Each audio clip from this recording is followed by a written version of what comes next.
tháng bằng cái gì đúng đúng tháng bằng cái gì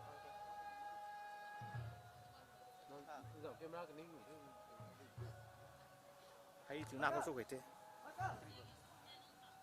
thế mấy tuần lupa thứ rồi sao đó hay đây thình luôn rồi anh này nó mày lupa thứ rồi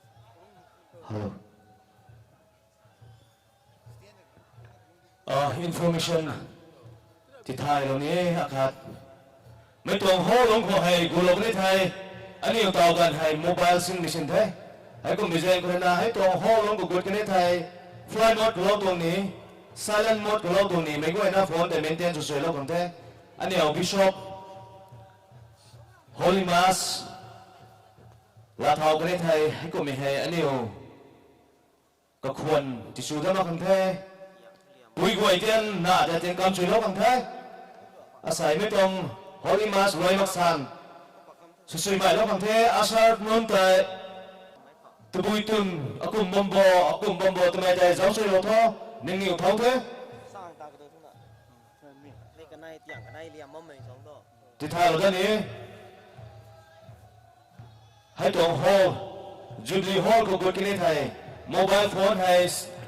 silent mode hay mấy thầy flight mode lâu thô anh yêu cái game này làm cuối thầy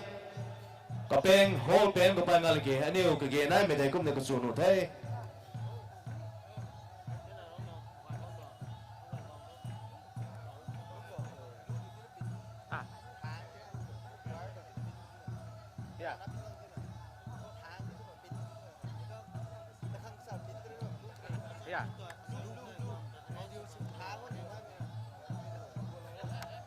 hello akhati tha ni bishop kaniu phaiban mas ron phaiban information by my congregation goi tho how he hall ko gono dong ro no the ti tha lo ni by my congregation haniu hai tong jubilee khang witness lo ne ngwang me goi tho hall ko go lo no the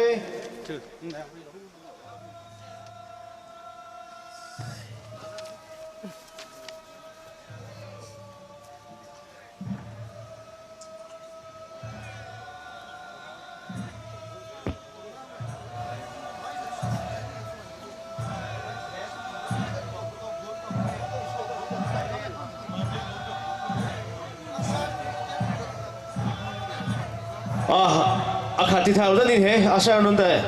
vượt bị cảnh khâu thùng như mày tại eren sự suy mãi lo thô asar gọi hay tại những điều giáo lo thô tiếng không nắp lúc mới toàn chế để giáo mà là kiện những điều mấy thầy thầy chỉ đúng suy là chỉ đúng lo thô tụi mày sao lo tiếp đồng thế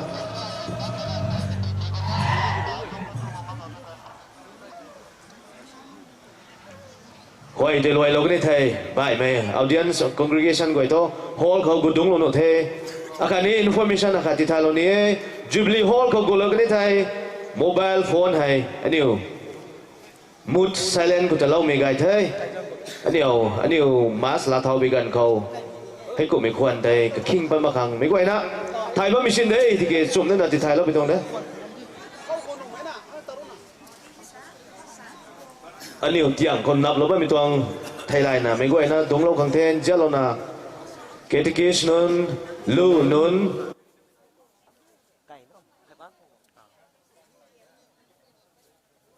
Lu Nun Dung mấy bầm này thế Catechison Sisters Nun Fathers Nun Dung mấy bầm còn mấy thầy hay coi thầy mấy người nó maintain cho suy lâu không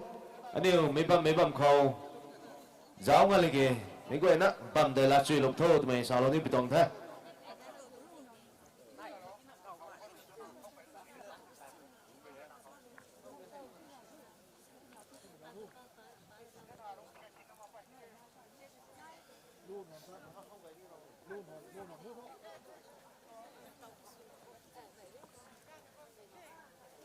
Angelona Adam Gaidimjang Wan Korena Metong Formling Korena Lu Nun Mita Kamay Kagway Asay nang niyo ta sa Kwang Solonie Hay hu ko hay nang niyo kang bamgay may eren sula bamte hay ko hay Angelona Gong dung lo puo kumay hay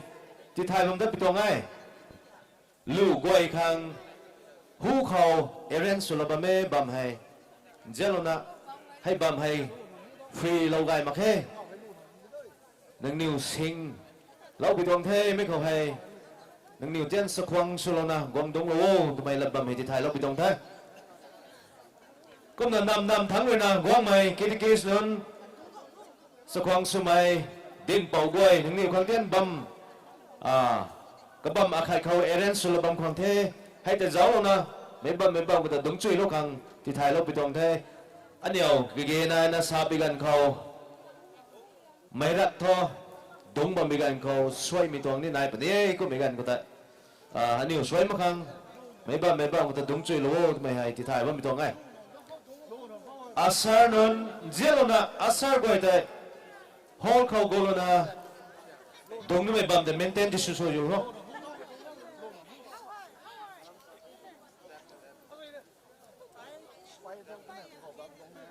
hello Sylvia nang tugoi tun tan cho hau gong lo tho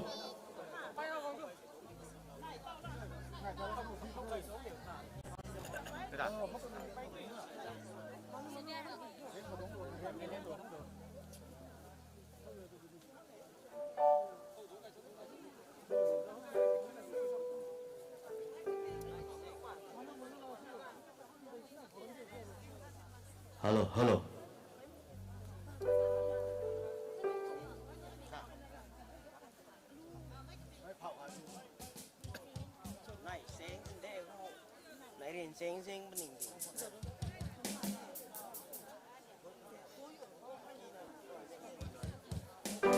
anh yêu bishop cái yêu phải ban phụ bên mình đã khâu anh yêu bầm đúng là bầm mình đã khâu lúa khát mấy người nó xuân sầm khó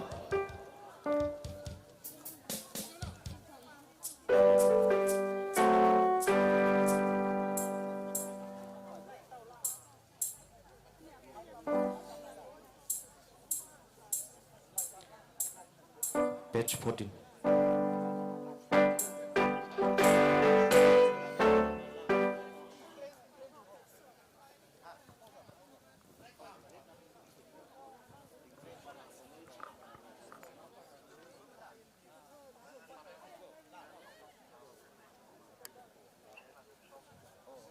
hello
Entrance hymn number 6. Lugay may tay anilray. In flat 4-4.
A very good morning to one and all present here. In the first place, let me wish all of you Nelamai Jubilee and Nelamai Tingkum Kathan. With hearts overflowing with gratitude, we praise to God. We have gathered today as a faith-filled community to celebrate this Golden Jubilee Eucharist at Saint Gabriel Church Gaidimjang 1. Indeed, this is an important mile of our journey of faith in the Lord. Therefore, a Jubilee is a sacred moment of remembrance, thanksgiving, and a renewal of faith. It is an occasion to recall God's unfailing faithfulness through the years and to recommit ourselves to His mission. Here in this village, we have a beautiful community of 44 Catholic families. With God's blessing, we have an ordained priest already from this village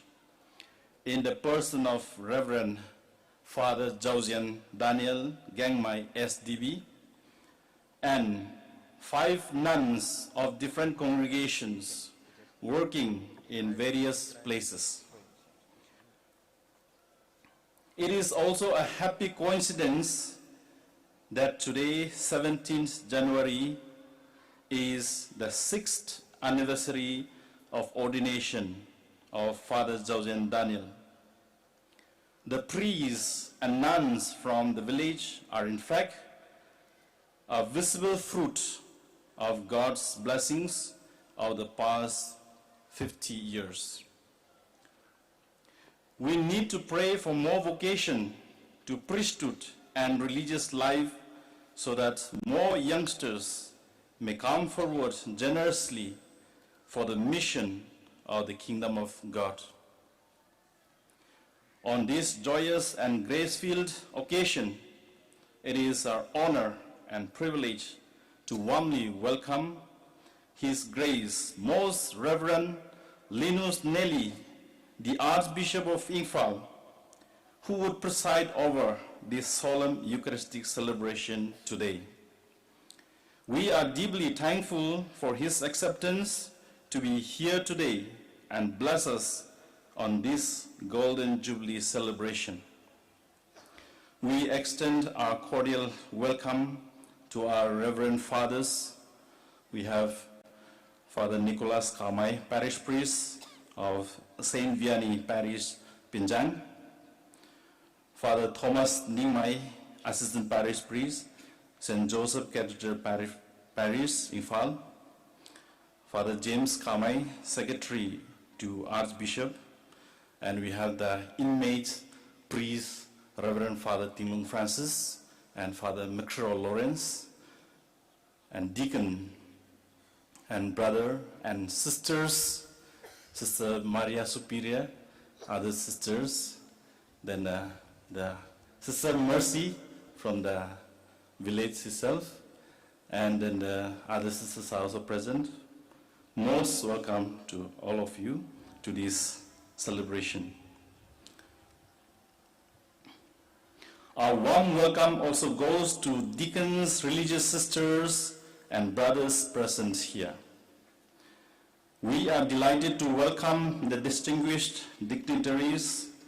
and the invited guests who have come to join this celebration of thanksgiving and praise. We warmly greet the local catechists of various villages and all the faithful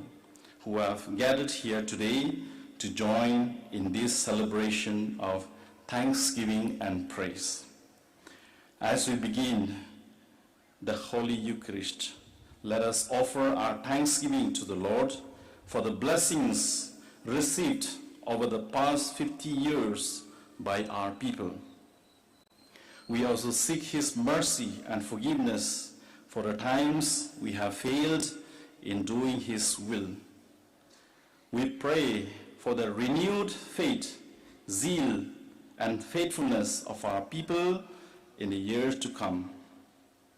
May this Jubilee celebration and the Eucharist strengthen our communion, deepen our faith,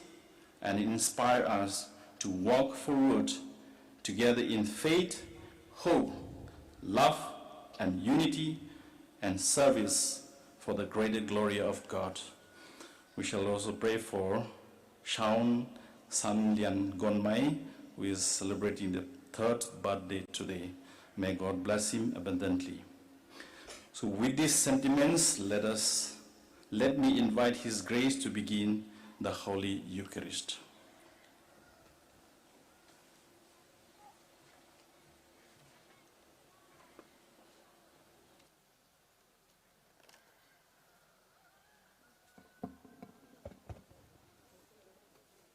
Kapo kani kanam po kani bumen tham zanko.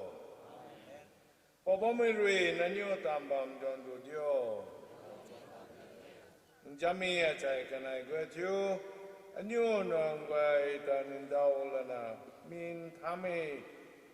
the lume tan he tampat kham chandam dikho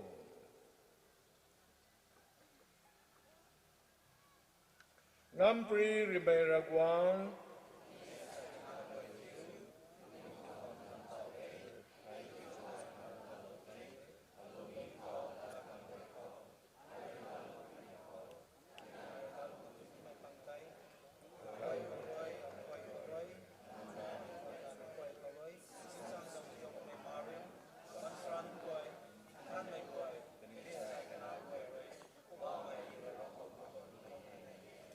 Ngampri Ribeiragwan Ri Anyo Ru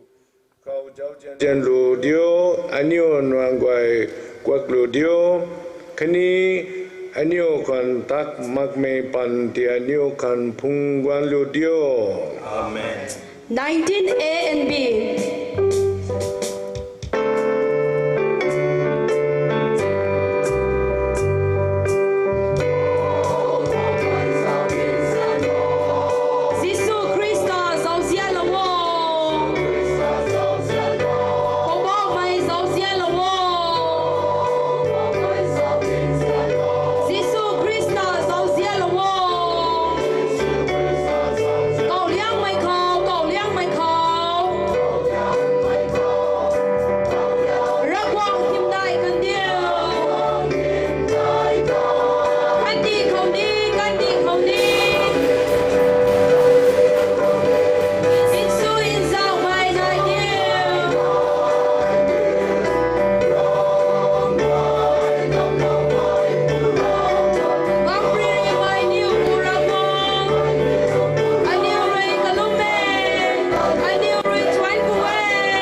O God, who always listen mercifully to your servants in distress,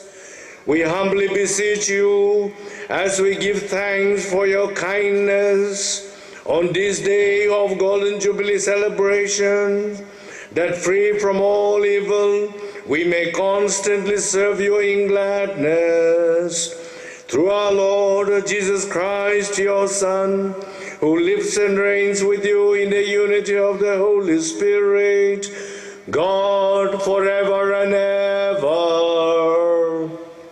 Amen.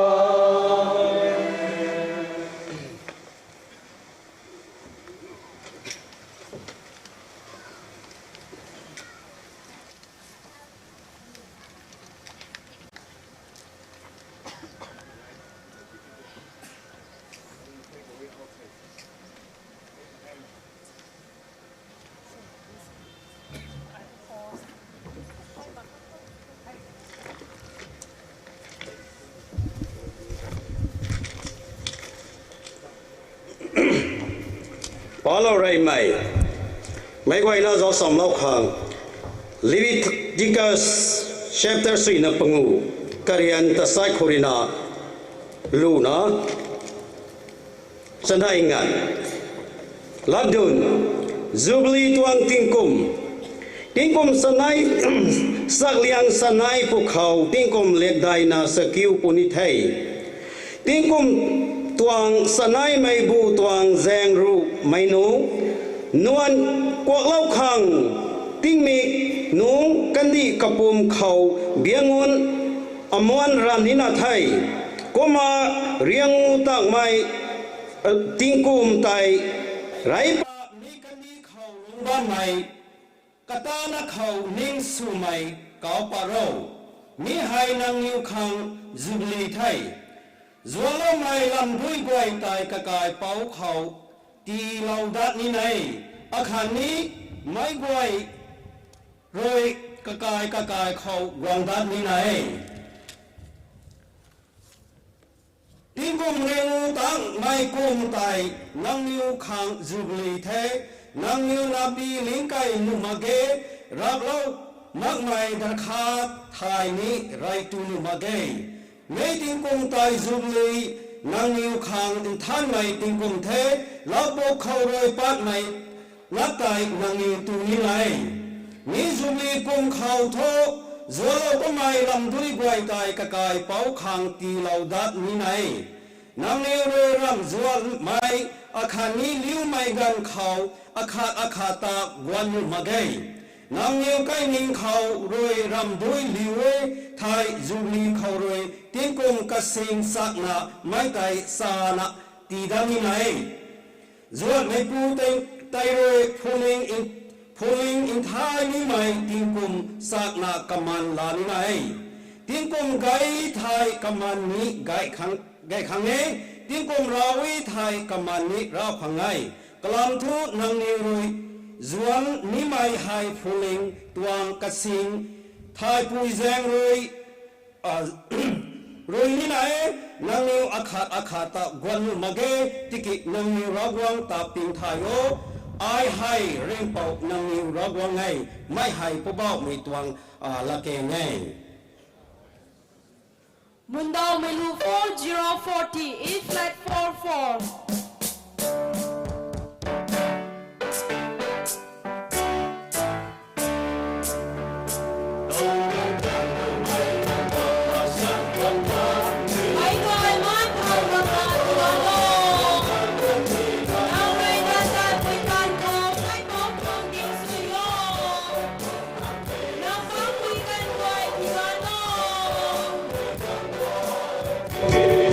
Nang bang quy tang quay di gano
ป้าเรากันได้ไหมไม่ไหวน่าเจ้าอินจำเล่าคัง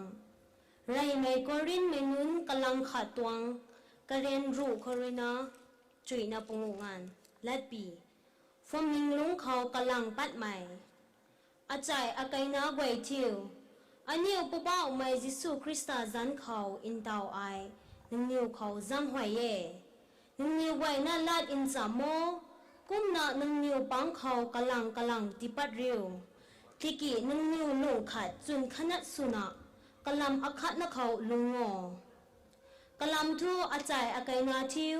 นึงนิวปังเขาอากายอากีไม่นายเย่ตุนักกลอยตองไม้กันสักเรียอาเขาที่ไทยเราเตไอริสามิกูทูไฮเย่นึงนิวไม้กระถุยนั่นเรียไอทูโปไม่เดฮับไม่ไทยไอทูอพอลโลสไม่เดฮับไม่ไทยไอทูไกฟัสไม่เดฮับไม่ไทยไอทูคริสตาไม่เดตุนักไซคริสตาตาอินจันเทนโจ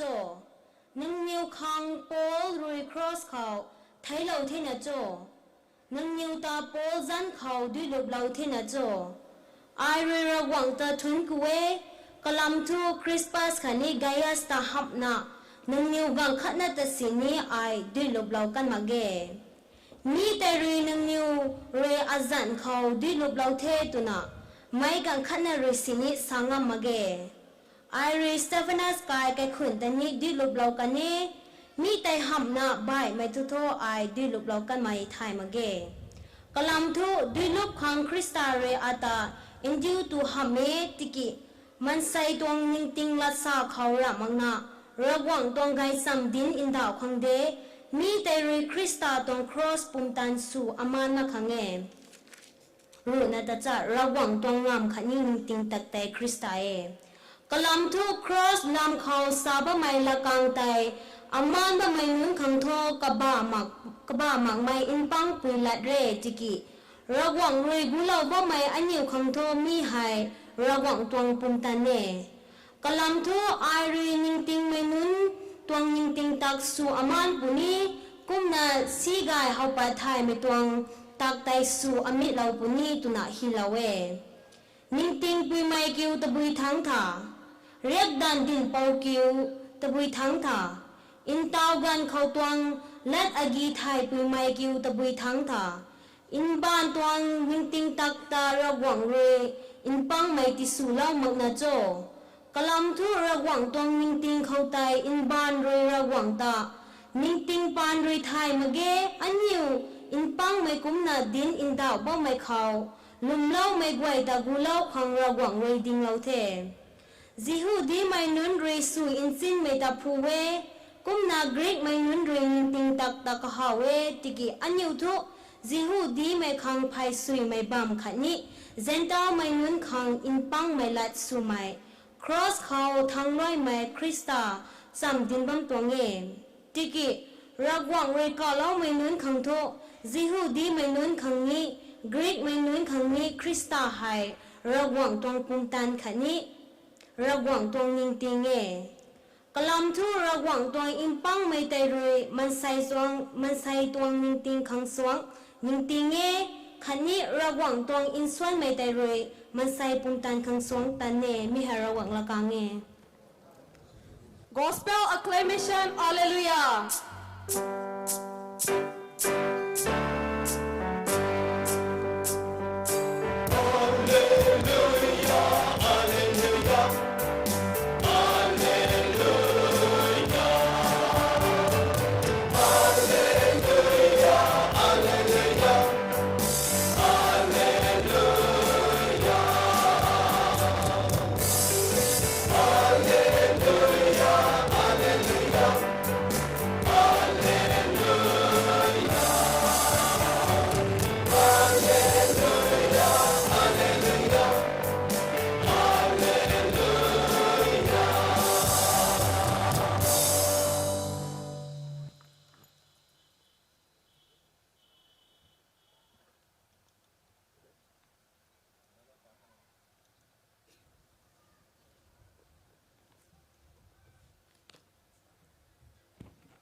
Boba me roi nani da bamdu no du.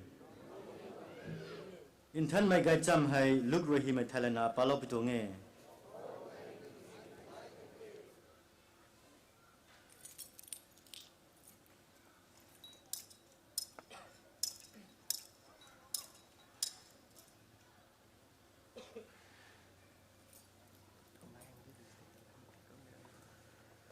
ขายลบมังปุยอินเตียนตุไม่ติงมิกตุไม่โทการปัดไม่เราจิวเรานะแข่งนี่ไม่ติงมิกไตกวงเทเข้าใจจะสู้รอยปีเตอร์เลจอนตาอินดิโลนาสาเทตัดโทอันนี้ขังการปัดปุยตักตูตุขังจำดานโทกันในรอยกับเขาทันเทตะบุยบัมเขาอันในรอยจำดานเราไม่ตากะหาวโบเข้าใจกับไม่รอยกันในเขาสาเทอินกิงโง่นังในรอยใกล้ได้เขาไตกุดปูเขาดีลายพวนาตัดบ่ไม่ปูกันขัดนังในตาอริวปุนีกำไมตัดกุดไม่กายเขาไตกระไทยลายกุดโทกุมนามีกายไกเป้าเขาไตสาติโอดินเป้าเรนนังเขาทันเนไออาเซียนนุ่นเล่การปัดปีตักตูนี่ไม่บัมคิวตะบุยทั้งโจกุมปูเขากำไมเรนนังในเขากระเสียมจุยนะจำนาแล้วไม่บัมใกล้เทกรุไม่ตวงใกล้ลังได้ไม่อาขัดอินจินลปุนี้ให้เข้าใจอันนี้ขังจำดานโทกุมนากันในตัดเทกำไมเรกันในเขาสลองไม่กุมนาอริวเทกุมมากันในเรกันปัดปีตุกตักตูไตจำดานเทกุมมาควงกันไตกวงภูเขากำไมเรกวกปังเขาบัมลาเทกุมมากระเจียนนุนเลตุนาดุงไกเทกำไมเรกันอยู่เขาสาเทไอเรนรารันริวมักไม่หูเขามีการปัดปุยตักตูให้นังนิวเลตูอินซัมไม่ตาไออินไปนักเขาเวกลัมโทไอเรนนังนิวเขาสามเยระวงตวงวงดีเขามีให้ติปัดถุยมักสานไอตุดัดนิตวงหำเทเข้าใจกำไมเรจังบวงลาเทกุมากำไมเรทุนกูตังลนาสาเทมีให้ลาโทกุมานังนิวปังเขาอินจันโทกลัมโทไอเรนังนิวเขาสามเยอินทาวเขาเรทาวนาระกวงตวงกวงดีกวงมักสานไอเรดรักข้าลอยไทยเขาเรจังดันิตุหำเทกุมนากำไมเรอินเตียนดุมอขัดลาเทคันนี้กำไมเรทุนกูตังลนามีไตบีบักลนากันนิวเขาตีลนาสายมีให้นังนิวขังตีเราไม่อปุ่มกิวเทอัตานิงต่อบัมขังมีให้ตาโนกุมนาตุตังลนามีไตกุมนาจันบวงไตลาเดลนาลาลนาสายมีจันบวงให้นังนิวขังไกเราไม่ลาดิ่งทันตวงใจอใจเทพระบาไม่ตวงกัจจำกิวเท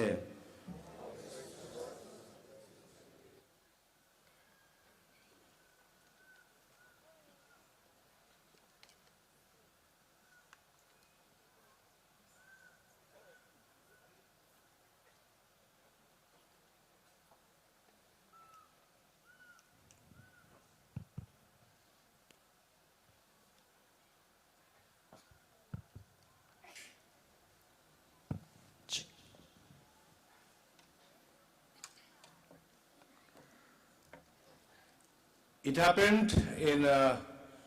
the state of Arunachal Pradesh, and Bishop John Thomas once told me a story. Hay có mà Arunachal Pradeshเขาทอดขัดป้าไม่นายเย่ไม่ก็ตัวบุษสายไทย Bishop John เลยนะ Bishop ก็ปรีเราไม่ปรีนาย Many people were becoming Christians, and then they were embracing the Catholic faith. ไม่ไกลนะคริสเตียนตรงฝั่งนี้เขากดบัมเทก็ได้สนะแคทอลิกเขากดไม่ตรงปารีสนะราบคนไหน And there were hundreds of them. He was preparing for baptism. ไอ้คนนั้นมาใส่การไพ่บูดที่ให้บัพติศม์ละครั้งตัวนั้นสัมดามันเป็นการนักคนไหน Quite many walked from different distant villages to reach the bishop's house. นั่งดูทั้งด้วยนะบิชอปเฮาส์เขากังนะสัมดากันมันกันคนไหน There was an old man who walked for 3 days. ไม่รู้ว่าไอ้การกระเป๋าขัดบางคนเนี่ยเจเนทุ่มก็ไม่เรียนบิชอปเฮาส์ตั้งครั้งตะคนไหน And the baptism day was fixed. ไอ้คนนั้นที่รู้มาตรงตีเมฆให้นี้ไรบ้างบางคนไทย And Bishop asked them, do you believe in Jesus Christ? Hay ko na bishop ina kani ko ka kite nang ni ko Jesus Christ ta lum sao ta kite. And that old man said, Bishop, if I don't believe in Jesus Christ, will I be walking for 3 days from my village to reach here? Hay ko na may krapo putro na bishop ta daw te bishop lai Jesus Christ ta ki ai lum magati tai to bu zai ko na zai na thum hai pai zai ta ta bam na sao ta sa daw kan nai. But the bishop had to ask, do you believe? What do you want? I want baptism. You know, do you believe in Jesus Christ? I believe in Jesus. We have to profess our faith. Hay ko na dilo mo tong ta tuan ta ka be ko hai amu na bishop na ka kimi na ye nang Krista tu lum sao nang to bu ka hao sao dilo na ka hao te Krista tu te mai than mai ka ka dun do ni mai ni ko lung mai ti dok mai tong nai pi tong thai. If I ask you ask you this question, do you believe in Jesus Christ? Asai bishop na ka na ni ko ti hai nang baba mai su Krista tu lum dai na ka ki poi thai. Then you may tell me and say, Bishop, if you don't believe, we will be celebrating Golden Jubilee. Hay ko ma nang ni ko ni da bon no we bishop lai ani ko su Krista tu lum ma ka ti thai pi tong Golden Jubilee hai ngai pa pri sao ta da bon no we. So the fact that you are celebrating Golden Jubilee, that means you believe in Jesus Christ. Golden Jubilee ko meringu tak mai tong Jubilee hai ngai pa mai ka hak hai ani ko pa ba su Krista ba lum thai mai ti tong thai. Happy Golden Jubilee. Ko be sa ga no mai te na la mai tong Golden Jubilee Islam ti hai. Praise the Lord. Ra ba su ko ka. So we have now so many still looking for Jesus Christ. Ai ko na ta zo ko mai ko mai kai mai de đâu. Pa ba mai su Krista ti hai la ni mai la ta mai azun abam ti hai. Many want to believe in Jesus Christ, but they are afraid to believe. Pa ba su Krista ko lum ni mai azun abam mai ko mai ka ni wa ka ping na mai ka na mai. Because their society is suppressing Christianity. Christian good ni mai ko ti hai society na zau si mai azun na ti present ko yai. The country laws do not permit the believing in Christianity. Kandi mai tuang subject kandi mai tuang law ko kan ka ti kariya ko kan Christian di ko ti hai zau si mam ti present ko na good si ko mai na ba mai ko ping na ba mai. A few days ago, I received a message from Sister Agnes Gamay. Ai ko ma jeng pa da pu hu tai Sister Agnes Gang my aram sister kawai na message pangai bishop na. She is from here. Yes, she's from here. And then she is a missionary in Mongolia. Kamang hai missionary sunara ko tong kai sam din na Mongolia kan ni ko tama pu thai. Mongolia state religion is Buddhism. Mongolia ko tama tuang rasak hai to buso sai Buddhism mai thai. In 16th century, Mongolia was converted to Tibeto-Buddhism. Ai ko na 16th century sa mai to tikum 17,000 ko mai ka go hai Mongolia na kan di hai Buddhism mai tuang Tibet ko na mai tuang Buddhism to rasa phela kan thai. That was the time more or less our Meitei the Tampak they accepted Vaishnavism, Hinduism. Ai ko na tai mai ka go ni mai ko mai Vaishnavism Hindu mai tuang family rasa la to mai ka ni pang khwan nai. So they cannot openly practice Christianity in Mongolia. Ai ko na Mongolia ko Christian mai ye na din dong mai hai ren ra bi tuang thai. And Sister Agnes told me this. There was a young lady who wanted to search for Christ. Ai ko na Sister Agnes na sai puya khat allow me puya khat hai Krista ta ti hai pu ni na pu ba me nai bang khon dai sai. And she was reading through internet. Ai ko na internet ko hai zao na pa na bam tong khong thai khon dai sai pu hai. And she found that there are quite many, that Mongolian girls found so many versions of Christianity. Ai ko na Mongolia na pu hai to bu phang so sa pe ka go Google so pe ka go hai Christian hai kaza ha pa thai. So many denominations and churches. Denominations kan from nei gai na kasing na bam thai. So she searched again artificial intelligence, which is the true church. Ai ko na artificial intelligence AI ko hai ka mai to bu tong from nei Christian nei bam se to bu tong from nei ngai so yang so to na pu ti tuai. And the artificial intelligence answered, Catholic Church is the true church. Ai ko na AI artificial intelligence na kan da ti tuai Catholic Church ai so mai tong from nei thai da wai tuai. Then she searched, where is the Catholic Church in my surroundings? ไอ้ก็เลยกำลังพูดเท่อากายเกย์อากายนำเสียงเขาให้แค่นี้เชิญทุกการนั้นยังไม่ได้บำบัดแต่พูดเท่ด้วย And the artificial intelligence pointed out the Cathedral Church. ไอ้ก็น่ะ AI นี่นะ artificial intelligence นะแค่นี้รวมร่างกายกันไม่บังไม่แต่ก็ที่ให้นายบำเพ็ญแต่ที่เราที่ด้วย And she met with the parish priest there. ไอ้ก็น่ะแค่นี้รวม parish priest แต่ก็ไม่รู้เท่ And then she was receiving the faith instruction. ไอ้ก็น่ะก็ไม่ตรงแค่นี้รวมร่างกายก็ให้ลุ่มไม่ตรงกระเทียกระเดียกก็ให้ซ้ำใส่นะซ้ำที่เราบำเพ็ญกับเขาให้ So that's one of the example all over the world people are searching for Christ. ไอ้ก็ไม่ให้ประมาณอาคาเทปริอาคาไทยไปบ้านแม่อสุนี่คริสต์เจนลานี่นะพูดไม่อสุนะบ่ไม่ตรงไทย And there are people who are against Christ. ก็บอกคนนี้ก็แสงทอดมันใส่ให้คริสต์ที่ให้อันนี้คริสต์ไทยลายไม่ก็ว่าใจสองสิบไม่ได้ไหนไอ้ That was what happened even during the time of Jesus Christ. นี่ให้คริสต์ตรงกับการกับหักคนนี้ไม่ให้ไม่ก็ไม่ทะเลาะให้ป้าไม่ตรงไทยสองสิบไม่ตรงทะเลาะ In John chapter 6 verse 35. John chapter 6 ตำรวจปุ่งกันไหนไอ้ Jesus says, I am the bread that came down from heaven. ไอ้ให้เทียนไหนที่ก็เขาในการไม่ตรงเทียนในสักในสุรินะ And he went on speaking, you eat my flesh and you drink my blood.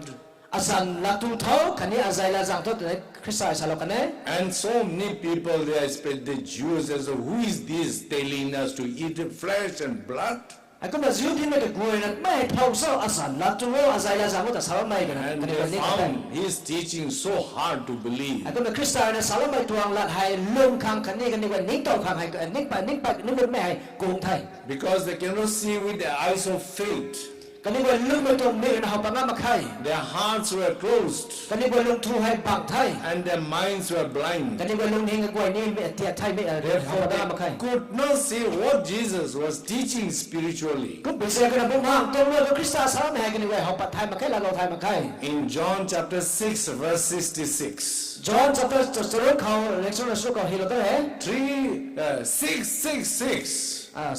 666. And therefore in that way says so many people says we cannot believe in Jesus Christ. Many of them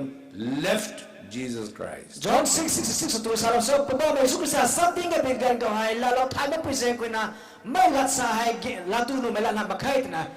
ไม่กลัวนะไม่แก่ไม่ให้เยซูคริสต์แต่เราดูกันไทย And actually they became antichrist or against Christ. กันนี่ว่าให้คริสต์แต่หนุ่มไม่สนใจกันไทย And so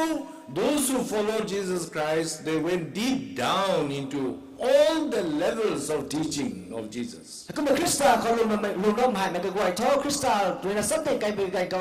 ตะบูเศร้าตะนักกันด้วยกันผู้เป็นไทย And he began to teach how to love, how to sacrifice, and how to have faith in God. ก็เหมือนคริสต์ที่เราตะบูตรงเท่ากับการเส้นนั้นโซ่กับการแข่งไปแข่งกันนี่โซ่ทำไมให้คริสต์ที่เราบุตรไทย When he saw human hearts were very weak. ก็เหมือนคริสต์มาใส่ที่ให้กันนี่มาใส่ตรงลงเองกับกวยลงทุกกับกวยแต่ส่วนมันเป็นการเขา And the mind was so shallow. ลงเองให้จากก็ส่วนลงไม่เรามันเป็นการเขาให้ Human beings were all filled with fear. มันใส่กับกวยปิ้งดอกไม้ส่วนมันเป็นการเขาให้ And he preached,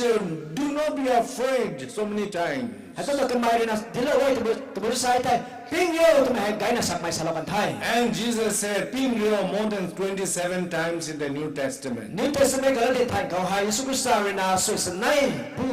ปิ้งเยอะทำไมให้เราไว้สลับไว้ Let everybody lift up one right hand อันนี้ไว้ผ่านจะหาเท้าเขา and shout, "Ping you!" ปิ้งเยอะมันเรียกมาเก้าสามเขา 1 2 3 Ping you! Jesus said, "Ping you!" Jesus said, "Ping you!" Jesus said, "Ping you!" Jesus said, "Ping you!" And when Jesus told, "Ping you," then what else? Then Jesus said, "Have faith in God." ก็เลยเยซูคริสต์นะปิ้งเยอะตัวสารแม่ตัวกระซ่อกำลังทอเขาลงเอาเขาลงไปที่เราเรียกว่าปิ้งไม่นานตลอดมันก็จะตรงไทย Fear is against faith. ลุงไปเลยปิ้งไม่หายใจสับมันก็ Fear is against love. ลุงไปปิ้งไม่เลยเสียไม่หายใจสับมันก็ Fear is against hope. ลุงไปเลยปิ้งไม่หายใจสับมันก็ Fear belongs to Satan. ปิ้งไม่หรอกไม่หายใช้การตัวมารีนั่นไม่ไทย Reverential fear for God is different, but fear is against the work of Christ. สักคนสักปอกสุนาราบงกับปิ้งเลยต้นหามาเกยตะกี้ไม่แต่ทำเมื่อรำปิ้งเลยท้อใกล้ราบงเราที่เราไม่ต้องรำปิ้งหามาใคร That is why in John 14 verse 1 says, do not be afraid, do not worry, do not let your hearts be worried. Have faith in God and have faith in me. ก็แบบจอห์นรูปได้ตัวข้าก็สารเวปิ้งเร็วนั่นเองว่าสินค้าสุนาลุนิงไกด์บำนังไงเขาลุมโม่คันนี้อาจจะตัวเราไม่พูดลุมโม่แต่สารกันไง And that is why if you have your faith as big as a mustard seed, you're doing wonderful things. นั่นเองว่าเส้นนั่นตั้งตั้งไว้อันนี้ว่ารำลุมให้นั่นเองทุกทีนั้นนายบางคนในไทยในสุขศาสนากันไง And for 50 years we have been transmitting the faith in Jesus Christ to our younger generation. ให้คนที่นั่นอันนี้ว่าที่กลุ่มเรียนรู้ไทย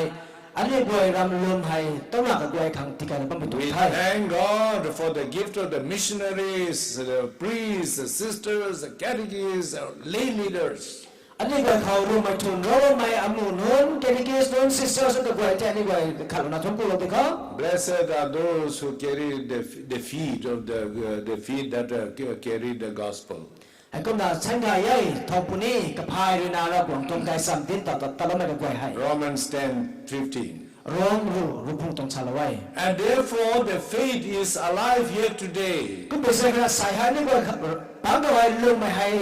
สวมมันไปตรงไทย And we have planted our faith ก็นั่นนี่ว่ารำลืมให้เลี้ยวมันไปตรงไทย in our hearts, อันนี้ว่าถูกเขา in our community, อันนี้ว่าตรงกันลงกัน in เขา our family, ไอ้คุณเขา and we are going to give faith to our younger ไอ้ generation. ก็มาต่ออันนี้ว่าน่ะต้องหนักกับกวยเขาผมทำอะไรกับเขาเนี่ยนี่ว่ารำลืมไม่จริงเราก็ได้นะไทย So this is our faith in Jesus Christ. นี่ให้อันนี้คริสต์คนลืมไม่ไทย And therefore we have a hope in Jesus ก็ Christ. เป็นสิ่งที่อันนี้ว่าพระบรมสุขสันต์กับมาสุดนะบางไม่ตรงไทย The hope is the thing that is burning in our heart. เมื่อมาสุดเมื่อเราลืมให้อันนี้ว่าลืมถูกเขาสวมมันไปตรงไทย What is faith? What is faith? ลืมไปกันตัวเปล่า It is to trust in God. ใครเป้าเขานั่งเราไทยไหมใครเป้าเขาลืมเราไทยไหมตะกุไทย Sometimes you don't have trust in your treasurer, community women treasurer, forgive me for saying this, and men treasurer, and this and that. Oh, don't give the money too long in his hand. Don't give too long, because your faith is too short. อันนี้ว่าไทยมาจาก society เก่า treasurer เซนซิไม่กันกว่าเจ้ลุมซีไม่กันไหนลุมน้องไม่กันไหนก็น่ะไม่ป่วยแต่ไม่ป่วยที่ให้เซลเราใช้หนังไงไม่เขาให้เซนซิไม่ที่สุนังไงแต่นี่ว่าสามไม่กันลำตัวก็ขาดแต่ลุมก็ไม่ใช่ก็ยัย So our trust in human person, human heart, human trust, human faith is weak. ก็มานี่ว่าก็ขาดแต่ลุมไม่ให้ทอดเราไว้ส่วนไหน But the human faith must be strong in God, in Jesus Christ, as Jesus taught us. ก็มาคริสต์ไอ้สามมันก็มาอันนี้ว่าอันนี้รำลุมใครเป้าก็รำลุมตัวทอดตายนี่นะไอ้นายนี่นะไทย For that we need the help of the Holy Spirit. ผมขังไห้ลุมไม่นายขังลุมไม่พวกขังไห้บุญมาท่านไม่ตรงกับเกณฑ์นายกับบุญมาท่านไม่กับเกณฑ์นายไปตรงไทย And when we celebrate the Golden Jubilee, we must ask the Holy Spirit, help us to be together and celebrate and glorify the name of God. ก็มาใส่โกลด์สุบลิงนะก็ไม่กันก่อนอันนี้ก็กลุ่มนั้นแท้บุญมาท่านไม่ก่อนไกลดังข่าวว่าอันนี้ป่วยนั่งระหว่างเฮงติดใจก็มาทวงนะไม่ได้ลุงไม่สำเร็จแต่ล่าสุดนั่งก็มาทวงสุยามตีเราก็ตั้งแต่นี้นะไทย And if faith is to trust, and what is hope? ก็มาลุงไม่ให้รับมาแค่ลุงไม่ให้ลุงไม่เท่ก็มาต้องมาสู้ไม่ต้องมาสู้ Hope is to expect. ลุงมาสู้ไม่ใช่ต้องมาสู้ใช่ดวงนี่ไม่ได้ที่หายนี่ว่าความไม่ได้ไทย To expect that you will get something. อันนี้ว่าเราขาดพักบริเดย์ทำไมให้มาสู้ไม่ได้ไทย A farmer puts seeds into the soil and expect after 2 months he'll get fruits. ก็มาเล่าตามเป็นรวยไทย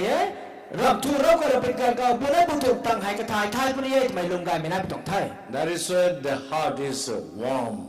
ก็เป็นสิ่งที่เราตามเป็นรวยลงทุนให้ลุงกุศลต่างๆไทย Because I will get fruits after 2 months. กลางท้อกันเนี่ยบุญให้บุญถูกตั้งให้รับพังประเทศกระทายพังประเทศแต่ลุงที่เป็นสิ่งที่ไทย So what is faith, hope in the Lord? แค่พ่อเขามาสุดไหมแค่พ่อคนลุงมาจะบุญสร้างก็ไม่ไทย I have hope in God because if I pray, if I ask, the Lord will give me. Aramasun kepo aramasun at boys and so side I get up on night picking cow a cow so manati la bring date my ram masun and time. John 14 verse 14 also says, John rupadai konaya. And if you ask in my name, I will do it for you. Asan kau my point I so manati la bring date side. That is hope. My high masun I will pray and I will get. I can open it I pump it my ning on the time. And then love is important. To love one another because God loves us. God first loved us. And our heart is meant for loving. And we love God. And we love one another. And we love our environment. And we build a loving relationship. The book of Leviticus says, Jubilee time, you take rest. Jubilee time says now you must re-establish your relationship. Jubilee gan go ani go tong mari hai ki siap ka thanda le phok thanda le thai your relationship with God, ra gwang le ani go tong mari hai your relationship with people, ani go tong rum sa ma tong mari kia especially your neighbors, kadas na ka ga lo ning mai ti hai whom you might have quarreled often, lan aki talo mai ka go ti hai whom you might not have forgiven. Ko lo mai ka go ti hai This time you must forgive sai Jubilee gan ka to ko lo na thai and get reconciled ka ka ti ai nu na ma thuma na thau and get forgiven again one another. And normalize your relationship. And your relationship with your land. Are you taking care of the land? The land is not yours. It is of God. God has given you the land, your homestead, your field, wherever you are, whatever you own. God gave us. Therefore, you must have a good relationship with your land and property. If you are negligent to look after your land and property, get reconciled with God. And the land also will be at rest. Sometimes you commit sin. Sometimes you are very careless. Sometimes you don't love your land and property. And you dig the field and do work, but you don't get good fruits. The land is not happy with you because you grumble with God, you grumble with your situation. Therefore, this year the book of Leviticus says, so let your land and property be at rest. Now, what is at rest? How to find rest? Matthew chapter 11, 28, 29. Come unto me, you who labor and overburden, I will give you rest. You who have worries and cares, come to me. You who have not given forgiveness to others, come to me. You who have not repented, come to me. I will give you rest. I will calm your agitation. And therefore the land, the people, and everybody must take rest.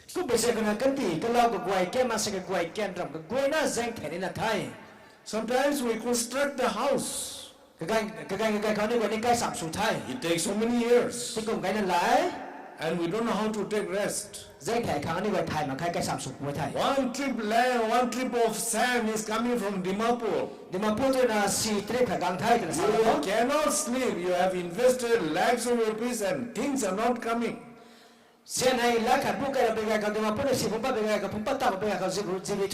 And when it comes here to your place, then you rest. Like that, go on. When you complete your house, then you take rest.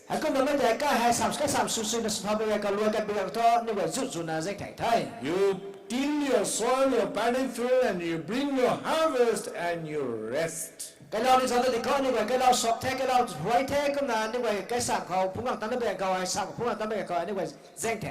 do business and you complete it, you got some profit and you come and take rest.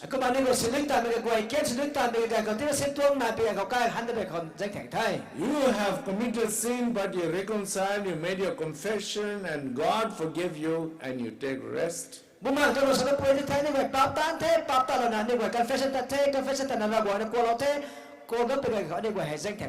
that there are so many ways of taking rest. You read Hebrew chapter 4. How to take rest. What is rest? Physical rest. Emotional rest, spiritual rest, social rest, so many rests. Homework to read chapter 4 of Hebrew. And when you believe in Jesus, Jesus is saying today, you come and share my body and you share my blood.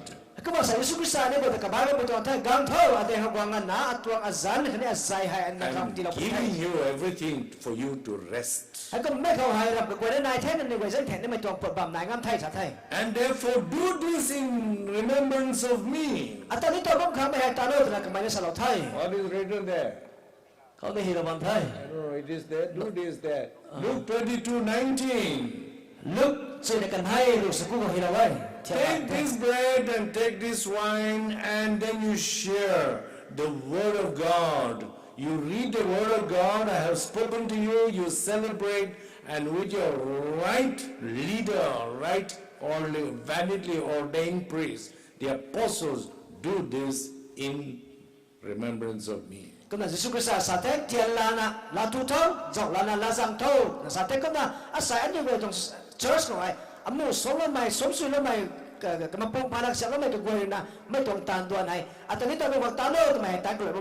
So for 50 years our community has been sharing this. And when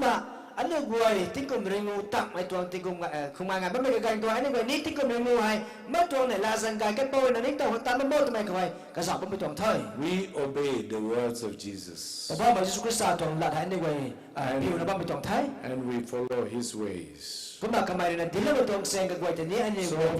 50 years we have been eating the body of Christ and the blood of Christ.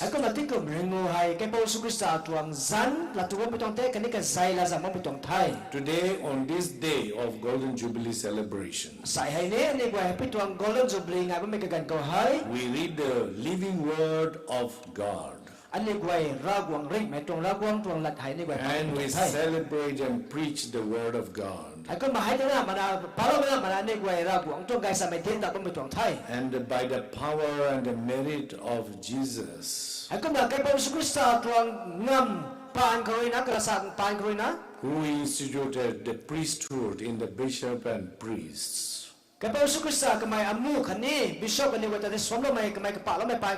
offer Eucharistic sacrifice. And by the power of the word of Jesus, and with the help of the Holy Spirit คันนี้กูหมายท่านไม่เป็นนักข่าวแล้วไม่ไปครวยนะ and the will of God the Father. กำลังกับปูระหวงเลยนะส่วนไม่ไปครวยนะ Today we celebrate the body and blood of Christ. อาศัยอันนี้ไว้กันก็ต้องไม่เป็นไว้เขาให้เราหวังตัวกษัตริย์คันนี้กษัตริย์ให้อันนี้ไว้เขาตรงไทย During this celebration, ก็มาไม่ตรงคงไงลูกเขาให้ไม่ให้ our sins will be forgiven. อันนี้ก็ตรงปากก็ไว้กลัวเราปริเท We will reconcile with each other. อันนี้ก็ขัดเขาให้ก็กลัวเรากรีที่เขา We shall not have anything against anybody. ขัดเขาเจ้าสิไม่ตรงรุนแรงเจนนายหนักให้ Because in Mark 11:25, กำลังทุ่มมักรูขาดสิปลุกสลาย if you stand praying for God's forgiveness, นั่งระหว่างมาเขากลัวเราข้างถนนรักษามาเขากางดินนักลุ่มเป็นการเขาให้ and you remember someone is against you, นั่งปฏิให้เจ้าสิไม่ปลุกขันนายแต่นี้ต้องป่วยไทย forgive him, forgive her. ไม่ป่วยจะเที่ยวไม่ป่วยแต่กลัวเราเที่ยว So too your sins will be forgiven. ก็ป่วยไทยนนวันก็ว่าจะได้กลัวเราปริยสัตย์ไทย Today we are obeying the word of Jesus. สายผมว่าไม่สุขศาสตร์ตรงละนี่ว่าผิวว่า Therefore our sins are forgiven, ก็ไปแซงคนนั้นนี่วันก็ว่ากลัวเราเท่ our iniquities are cleansed, อันนี้ว่าตรงนู้นก็ว่าคิวท่านเราเท่ and therefore having reconciled with God, ก็มาระหว่างนั้นนี่ว่ามาเรียนกันเป็นการเขาให้ we celebrate the golden jubilee สายนี่ว่าวันละจุบลีให้ง่ายก็ through the sacrifice of the Holy Eucharist. ก็ไม่ต้องตามตัวเลขสองนะ May the power of God and the Holy Eucharist forgive us our sins. ระหว่างตัวน้ำคันนี้ก็ไม่ต้องตามตัวปานคนนั้นอันนี้ว่าต้องปากกับเรากันดีว่า Restore our relationship. กายอันนี้ว่าต้องมาเรียนกันกวยให้ที่ถูกต้องกันดีเท่า Bless our people. อันนี้ว่าเตะส่วนเรากันดีเท่า Bless our land. อันนี้ว่าต้องกันดีกันกวยรับผู้กันกวยเตะส่วนเรากันดี Bless เท่า our property. อันนี้ก็ต้องเซลด้วยเซลล์กับกวยที่ส่วนมันก็ได้ทั่ว Bless our works and entrepreneurships. อันนี้ก็ต้องตัดด้วยกับกวยก็เราตัดแบบนี้แบบไม่ต้องตัดกวยที่ส่วนมันก็ได้ทั่ว And bless everyone here. ก็มาไม่กวยนั่นไม่ได้ที่นี่เราบอกส่วนมันก็ได้ทั่ว Gaina bantao.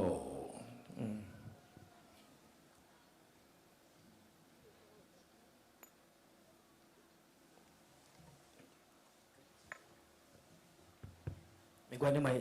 ก็จะกวยลงมาส่วนละกันที่ตลอดเลยครับ 18D.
Mun dau mai he bo ba bai aniura swai sulawo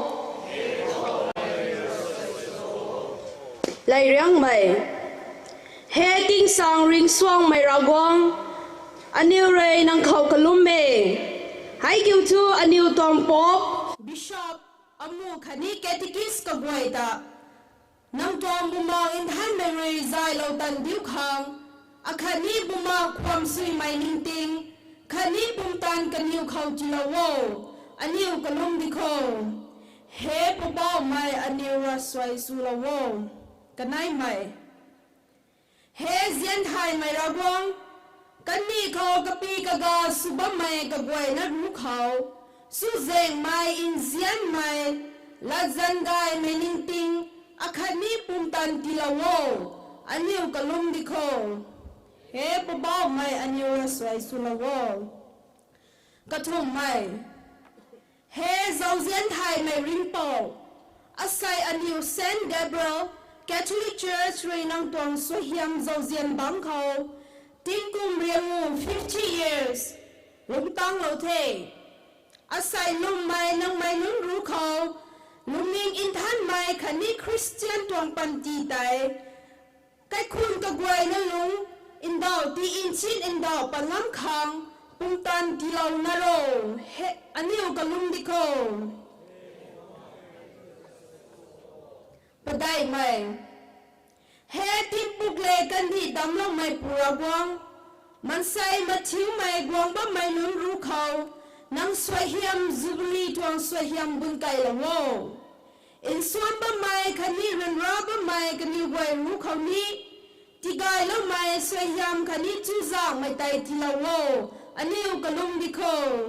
he pabao mai aniu raswai sulawo pangu mai he ring mai kai pong tarai ka mai aniu tuang Saint Gabriel Catholic Church Gaidimjang khau lung lo ka mai wan gwai mun gwai tuang bumang tani nong tuang zau zian riu khau zai lo na tin kau tuang gai mai riu khau ti lung lo na ro aniu kalum dikho he pabao mai aniu raswai sulawo jaruk mai he pabao mai aniu kan di kha WhatsApp khani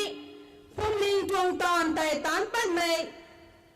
pan mai mai gai diu khang sabwan kaniu nong khau nang tuang buma in than mai kai na ti kalwa lawo aniu kalum dikho he pabao mai aniu raswai sulawo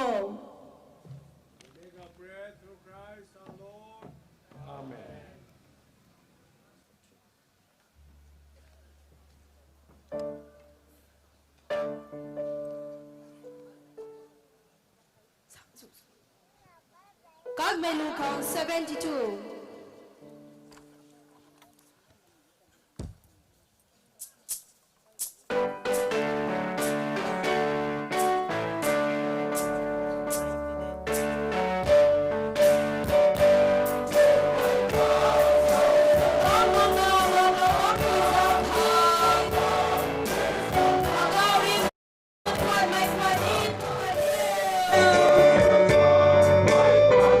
Kalong hang wang kadwai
Hymn number 6060.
Can I go with you? I regard me lay. Then you regard me lay, cut me hey. Ragwan Rampri, Reme Kapuri, Lalukan, Kalum Diko. Kazanda Long Dina, Tuntu Kang, Kenny Rai Kang,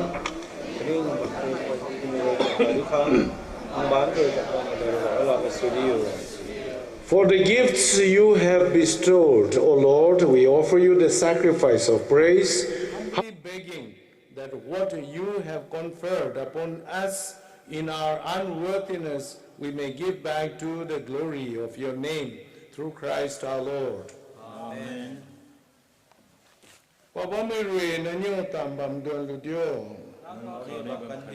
Nanyo lung di tao duo. Cái bảo khẩu anh yêu lung thì tao thế. Anyo rugan tan thuang ko diko. Kata chúng tôi mai cái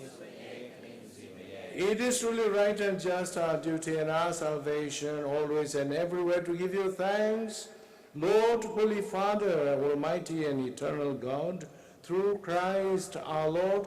In him you have been pleased to renew all things, giving us all a share in his fullness. For though he was in the form of God, he emptied himself, and by the blood of his cross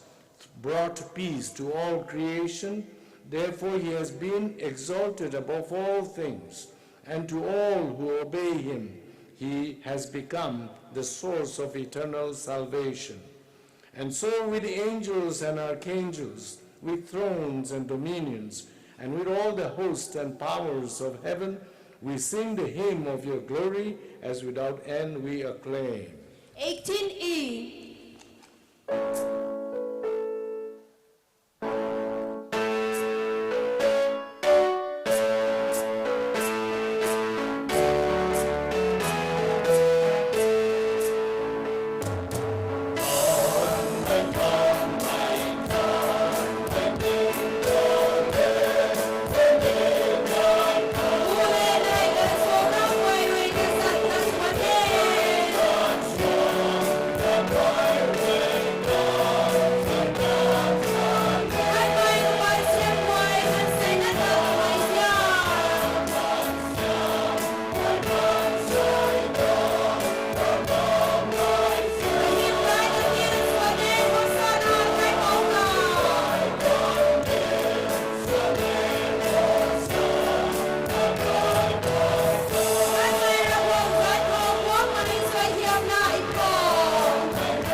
The fount of all holiness. Make therefore these gifts, we pray, by sending down your Spirit upon them, let the dew fall, so that they may become for us the body and blood of our Lord Jesus Christ.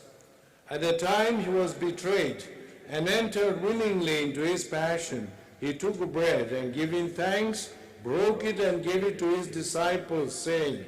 "Take this, all of you, and eat of it, for this is my body, which will be given up for you."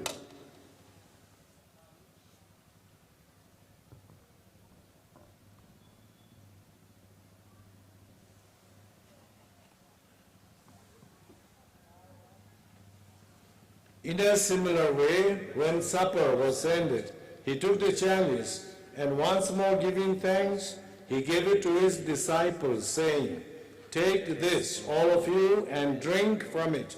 For this is the chalice of my blood, the blood of the new and eternal covenant, which will be poured out for you and for many, for the forgiveness of sins. Do this in memory of me."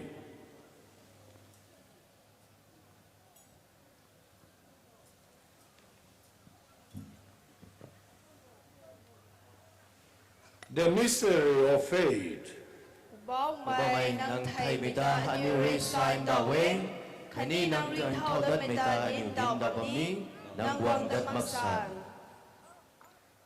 Therefore, as we celebrate the memorial of his death and resurrection, we offer you, Lord, the bread of life and the chalice of salvation, giving thanks that you have held us worthy to be in your presence and minister to you. Humbly we pray that partaking of the body and blood of Christ, we may be gathered into one by the Holy Spirit. Remember, Lord, your church spreads throughout the world, and bring her to the fullness of charity, together with Leo our Pope, and Linus Nelly our Archbishop, and all the clergy. We remember in a special way all the departed souls from St. Gabriel Church, in part 1, whom you have called from this world to yourself. Grant that he who was united with your Son in a death like his may also be one with him in his resurrection. Remember also our brothers and sisters who have fallen asleep in the hope of the resurrection, and all who have died in your mercy. Welcome them into the light of your face. Have mercy on us, all we pray, that with the Blessed Virgin Mary, Mother of God, with blessed Joseph, her spouse, with the blessed apostles, and all the saints who have pleased you throughout the ages, we may merit to recall age to eternal life and may praise and glorify you through your Son, Jesus Christ.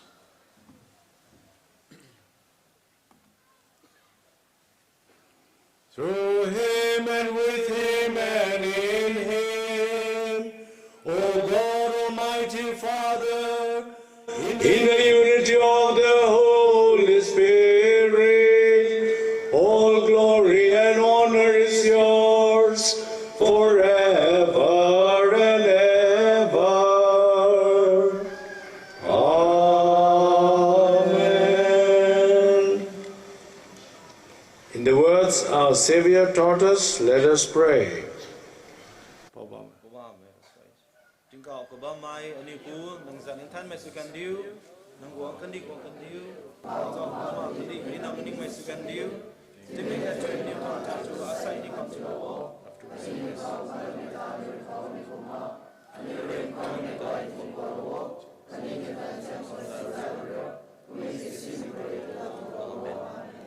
In tia mai bam ka thui na kharoi aniu ta ti do lo wo oba mai ti me ka thui aniu khau in chu in ja mi ti lo wo nang jao gen roi aniu ta nuan kharoi khani chun si jang si me kharoi ti do lo wo aniu roi baba mai Jesu Krista guang da me da ma chun na nai la me chun roi nai ba me kau hai lung ren ra me chun ta la ga lo wo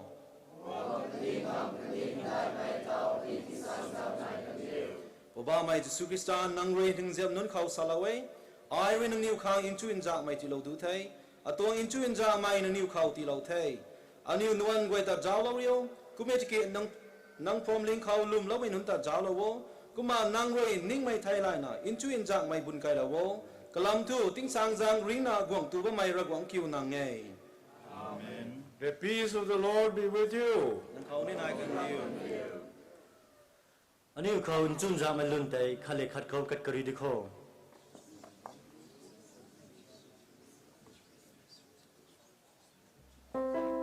18H.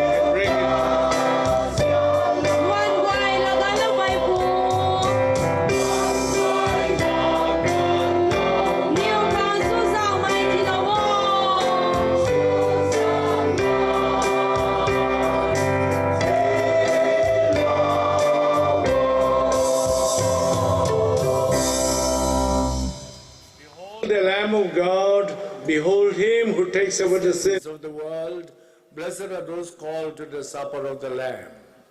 ma mai nang roi khau khau lo ni mai hai ai thu hu ma gai kumin ki nang la ka na sal bu khau abu mang hai gai dat puni. Hymn number 7575.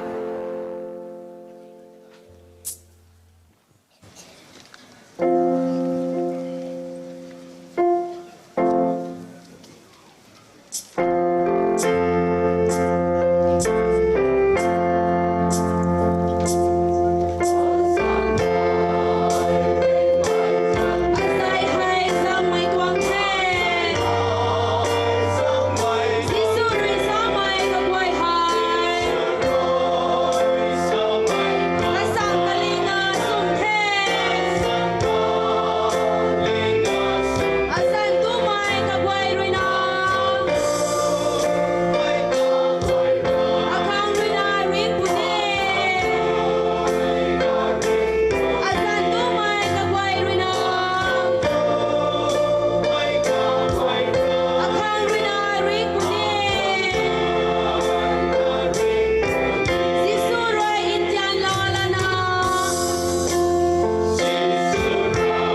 Dear Father Michael, the parish priest, the Jubilee committee, and all gathered here, I'm very happy and I wish you all a very happy Jubilee. Let us pray. Almighty God, who through this bread of life are pleased to free your servants from the bond of sin, and in your compassion to restore their strength, grant us to advance without hindrance towards the hope of glory, through Christ our Lord. Amen. The Lord be with you. And with you. May Almighty God bless you, the Father, and the Son, and the Holy Spirit. Amen. Mas lôi thế in chun giặc na tato. Hymn number 662.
Ganen altar keluar tu macam keng galau tu.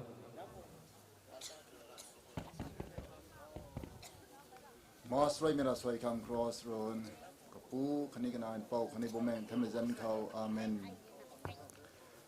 tingkau khani kandi damai ngam pridi mai ni puragwang nangta thwanai nangta kalomai sai hepitong Saint Gabriel Catholic Church Gaidimjang wan khau tingkau thai tam mai tong khungai tingkum rengu nang phai kam sui tam mai tong khungai ring mai nangjan nangjai phungwang na tu thau jang thauปันตีทำไมก็ติ้งเก่าคนในอินบ้านเขารำไม่ต้องแตกตูทำไมต้องคงไงให้ปูรากวางนางในตีเราเทกังนันมักนาทวนกูเทใส่ได้เรื่องไม่ต้องคงไงเตาตานไปก็ไม่ต้องขยันเขาไม่มาเที่ยวนะเขาเป็นติโกสนงสวยยามที่เราไม่กุ้งนั่งตรงสวยยามบุญในขังสว่างการเดียวได้ไม่ได้ติ้งเก่าตรงการเดียวที่เราไม่เห็นอดีตกรรมขังสันกายกันโซ่ไม่มาเที่ยวนั่นตรงลงทูเขาสวรรค์นัดตีสว่างตันตลอดบุตรคนในเขาเราไปตรงไหนบุญนั้นท่านเมรากวางปูรากวางขณะนั้นเป่ารากวางนั่งกินนั่งวนได้ไม่ต้องติดหิมให้พี่ตวงบอมเขากระสูสนะลงมาใหม่พมลิงไม่กวยแสงไม่ได้ไม่กวยนั่นต้องปันตีให้กานดิวสาริวเทตนะมารำสวงไม่ขังสว่างกานบังขังบุแมงตรงให้บวงตีสวรรค์ก็ไม่ไตติ้งปุยมรุยคำดวงตันตันนรวตนะปูรากวันเขากลับไปตรงให้อันนี้ไก่เป่าเยซูคริสต์ไปครยก็ปูขณิกนายเป่าขณิบุแมงทำจังหิมได้ไม่นายไม่สุกันเดียวอินทลังไม่เยซูมาริยมขณิโจเซฟจันทิให้เฮียคริสต์กับปุ่มเขาภายในคาร์บอนไม่ปุยมาริยมก็ปูขณิกนายเป่าขณิบุแมงทำจันเขาอาเมน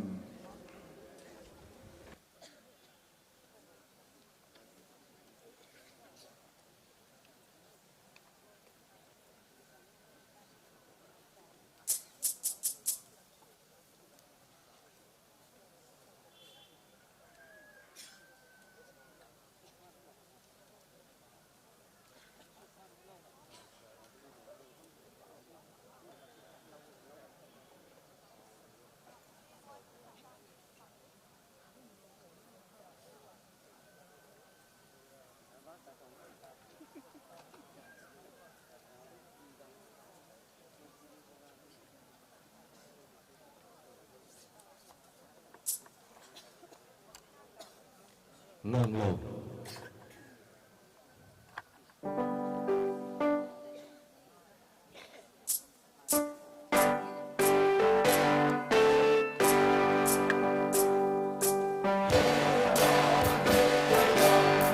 Hãy subscribe cho kênh Ghiền Mì Gõ để không bỏ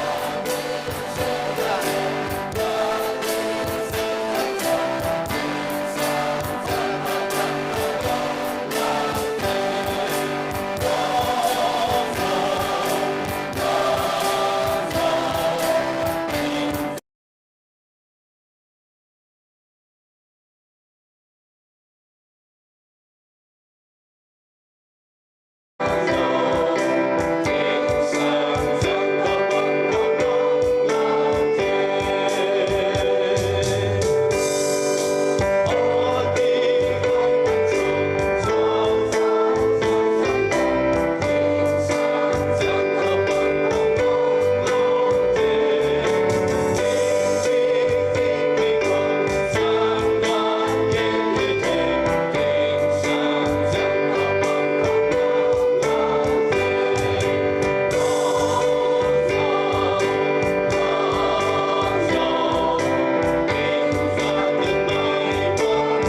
thì thầy mày Ashes người thầy dễ lòng nặng gan quay cùng gai mãi mấy lần thật hay cắt lúc mày quạt dây quay hay tí nặng là cả đây đâu càng dây hỏi của mấy Ashes gan thuận gan bật đại gòn nặng mấy hay tiếng cầm lâu càng dây hỏi ấy gai thế anh đi hỏi thường cái đồ liếng này tàn đoàn cái sẽ ngay đây các cu số mày tan đoàn hay tao anh yêu loài lâu cần thế không thế nào tao thọ cái này mày session ta cày các hàng các bèn ta lâu ní mày minute ru đầu gây hay anh yêu tiến nạn break là ngày lịch na cả hậu đất mày sụp đi mấy luôn câu hay anh yêu tên ta lâu ní mày sa đuôi dòng lâu ní mày mà ta kanas nè ta cái lung lâu ní hề tụi mày nay bông khuẩn hết đây hey minute tụi ngủ đủ lung câu hay từ lâu khang danh hỏi ơi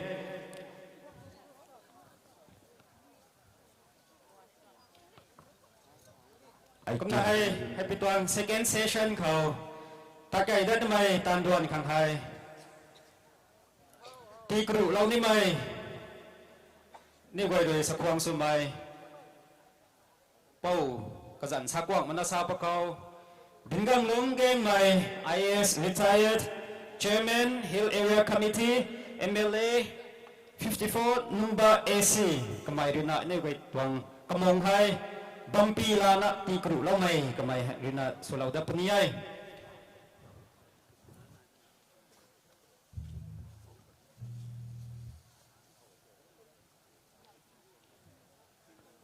losing 546 cũng là lịch na pen thắng đúng ba mày tôi quay tài diễn lâu nào nhiều ni gần ra còn thế thì kì cái lùng thắm đúng ba mày quay khẳng đi xả số đi đi mày tài rồi lâu cái tiêu khẳng danh hỏi ơi cái này mày khâu quay cào cái cái mày quay tài cái bom khảo cái buông cái đuôi lâu thôi anh yêu quay toàn sáp ta ariu na hay bị toàn bom cầu hai quay ta cáo na cái mày tài đuông đang luôn đi tuổi thay lại na cái bom khảo cầu cái riu lâu cái đuôi khẳng thì thay đã bị toàn thay chúng cô thế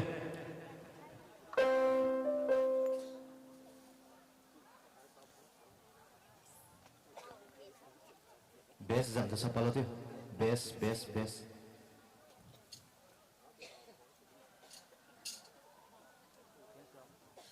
Hãy subscribe cho kênh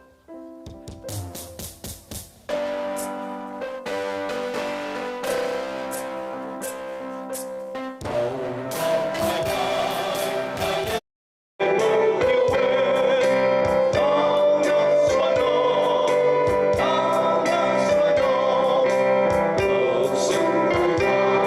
để không bỏ lỡ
hồi cọ mới làm thế sắp cài ra thế cái lỗ thô hồi khâu cái sao mới làm thế sắp cài ra thế cái lỗ đi khang mới tuang last speaker phải thay nó mới tuang ấy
nhiều rồi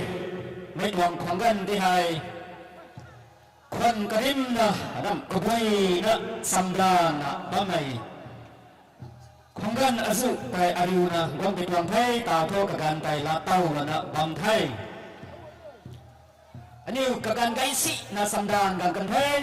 hết xăm đàn gan mấy tuần khoảng gần tại anh yêu khẩu tàu quang tắm là bằng thay anh yêu dân bài anh yêu quay tuần ở giờ brother đã xây đúng người anh yêu cầu xả lô cung xăm đàn này hay ra gòn trong khi giặc ấy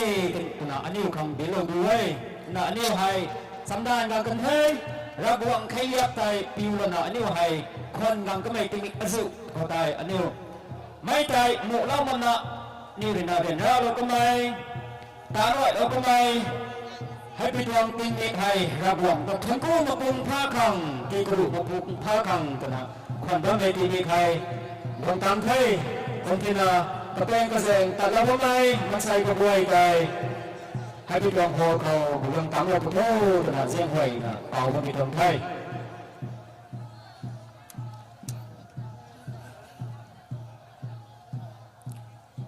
อันนี้ไปทวงชีฟเกสในกุฏิเราคนนี้ได้นี่kata riulau mai suna miguai na thau ding lau pukau ni bai dong dong kau dina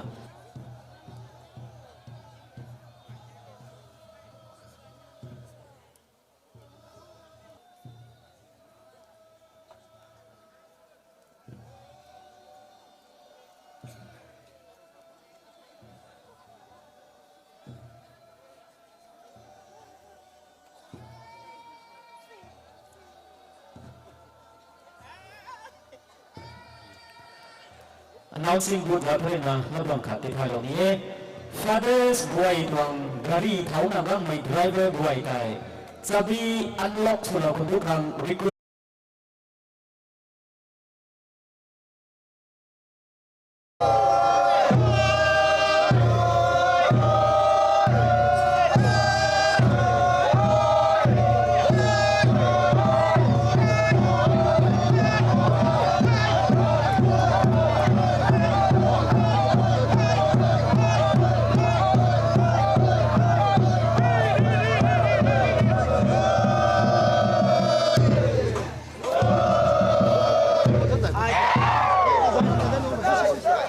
This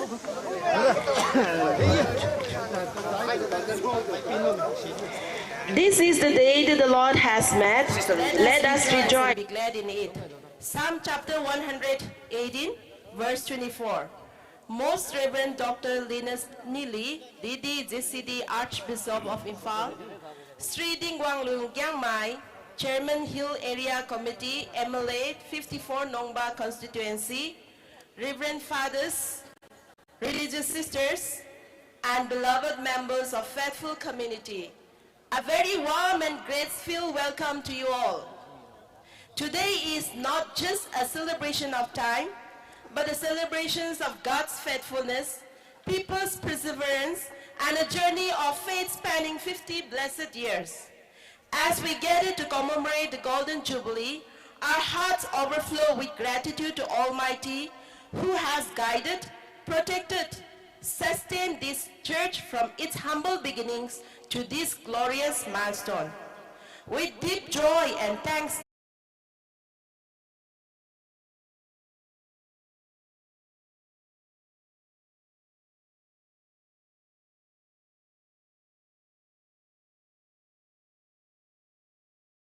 Most Reverend Dr. Linus Neely Kamairuna Lalo Paniyay. Hetam da kanita brief history of the church. Anyway, tong local catechist. Dintaway Michael Gang Mai Kamairuna Lalo Pani. Hetam da kanita choreography. Siwayo Holy Catholic Church. KHOUPUM to Dai Zeng Kamairuna Lalo Pani Thai. Mai tay. Thôi lau kanita. Ngan lau kanita. Anyway, tong Tek tu sa megan hat mi pai na gang bam mai kathui kani kai luang ko bam mai kathui thiap thap kathui hai tek tu ngai dai tuang tek tu hai mi pai na tu sap lo ko tu na Jubilee committee za dai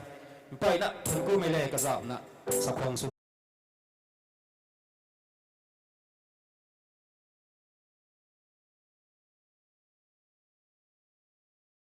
Kai ni me ka boy ko ni ti ka tong soyam minting ti launa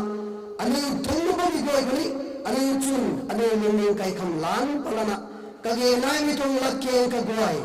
lasa lu suan khore thai ma khe mi tong duan khau tak kai mi tong duan khau ani mi gui pian mai ani sun re ka hau mi tong lak ke boy ta ani long ka ri lo mi tong duan di sun ka ni khang ring bang kai pau hindai mai mi to lo mi pu nang ban khau kat guna soyam nai thai mi tong do len chau hau ni mi tong ka gan khau zian mai nang anang guai kai khon mai ka guai nang san khau ton ku na bi bong la rian khau nang bang pu lom so na mai guai pan thon ku na soyam nai the ni anu kai pong Jesu Christa pan ko amen he Christian ka pung ding khalo ni pu mariam ani khang bharin khalo ka pu kani kanan po kani mang tan zan kau amen Thun ku thei Jonah Phop Mai local catechist St. Paul Catholic Church Gaidimjang Turina Lasui Halala Bun Thei Kadu Kutene Rabu Ang Tuang Asai Tingkum Rengu Tak Mai Kasek Ngai Dai Tuang Sui Hiam Tai Kadu Kutene Rabu Ang Runa Sui Hiam Tilo Mesu Kan Du Thau Tau To Welcome Address Kagan Hai Na Jong Thai Mai Khau Hai Jubilee Chairman Khang Zin Lung Phao Mai Kamairuna Kagan Bong Alo Mai Su Kan Du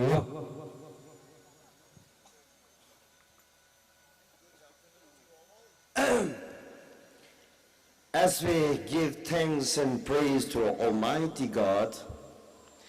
I, on behalf of St. Gabriel Church, extend the most reverent and heartiest welcome to our most Reverend Dr. Linus Neely, DD-JCD Archbishop of IMPHAL. He is always our guiding star. I also welcome our Honorable Sir Dingam Mai, IAS retired, Chairman Hill Area Committee, MLA 54 Nungba SC. He is also our pillars. I'm sorry to say that it will be a sort of distance because of my poor speech. Though he is from the Baptist Church,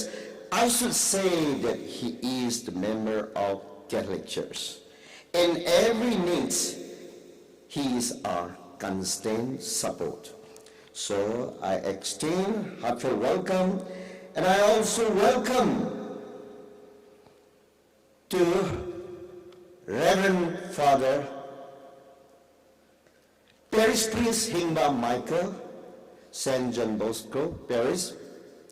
and Sister Scaria Superior, Auxilium Canben, and all the fathers and sisters, all the dignitaries, distinguished invitees, pastors, catechists, and every one of you, from the bottom of our hearts, once again extend a heartiest welcome to you all. Stay quiet at home with us here. As I thank, I would also request and beg your mercy to overlook all the shortcomings that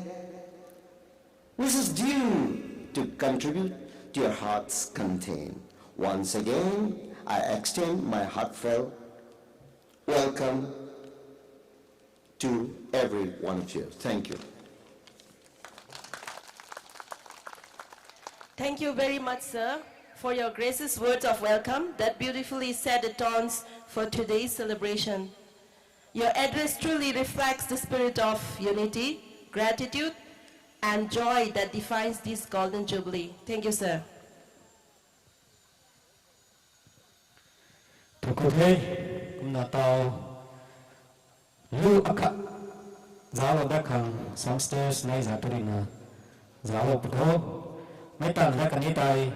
Presentation kagan hai Human Society berni samtao dakang zai bedong der. 21. Hãy subscribe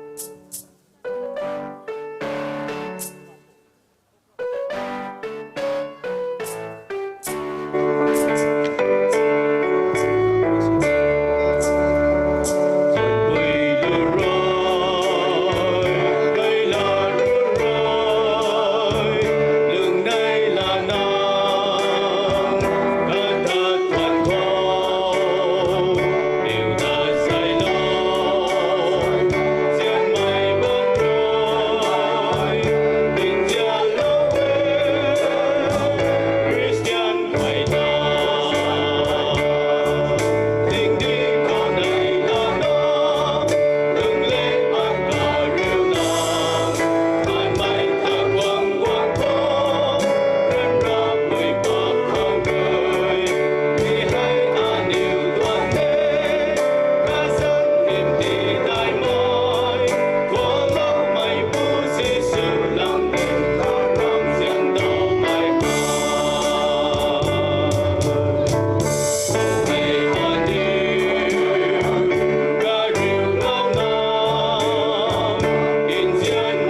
kan ku the lu gai mai kwan gai mai swan sui na ka ba gai ka mai lu turin na man sai lung ning khâu ti kim lo mai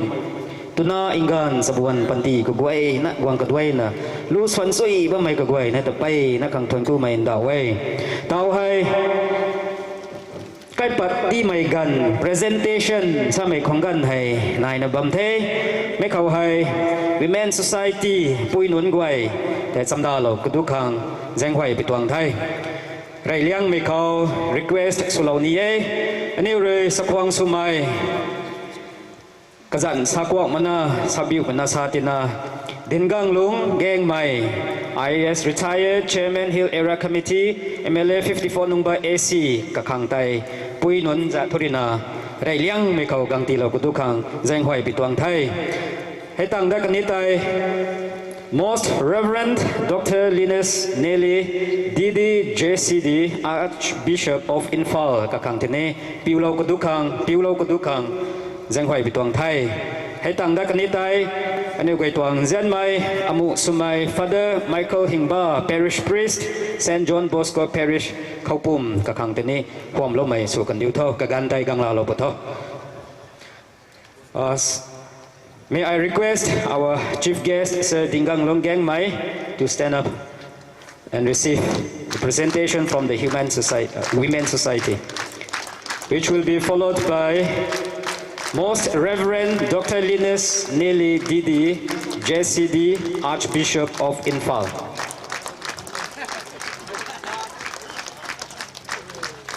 May I also request Most Reverend Dr. Linus Nelly Didi, JCD, Archbishop of IMPHAL. Hãy tặng đã cần tay Reverend Father Michael Hingba, Parish Priest, Saint John Bosco Parish KHOUPUM. Các khang tên này huam lâu mày sưu lâu bút thọ.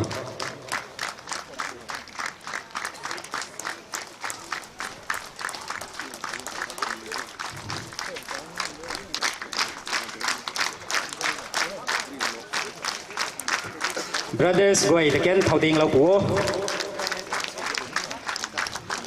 Brothers, gọi thực hiện thâu tiền lâu khang danh hoài lâu ấy.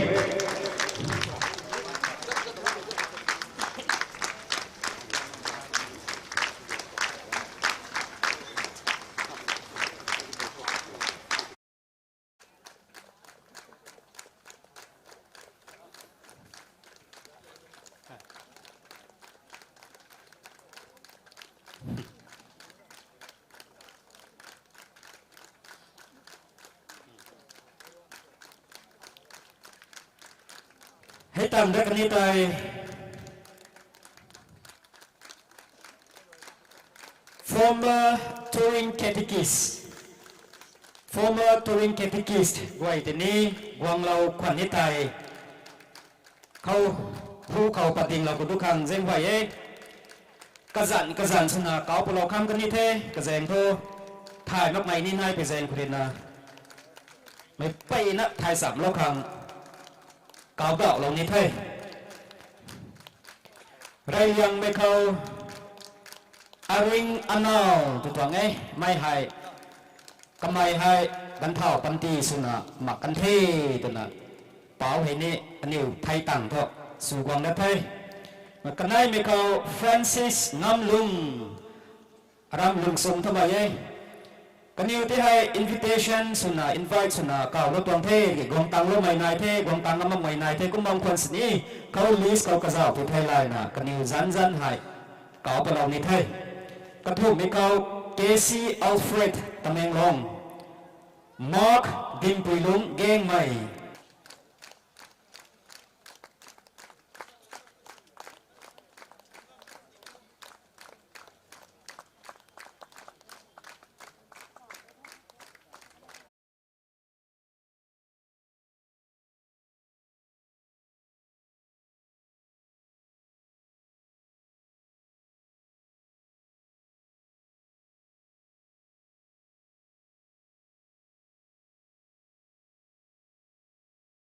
na po tana danh hỏi ơi Parish Councillor KHOUPUM mai President Chairman Secretary ngang khát thu bấm ấy hầu về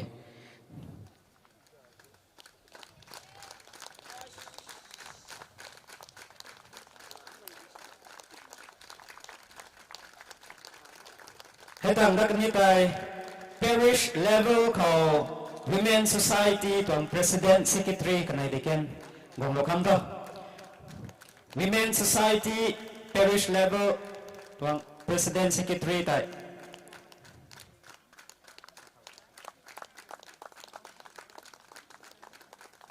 President Madam Monica Secretary Madam Martina cái này tại gồm lộc thôi hệ tăng đất như tại parish level Men Society President Secretary cái này tên quang lâu thôi parish level Men Society President Secretary cái này tên quang lâu thôi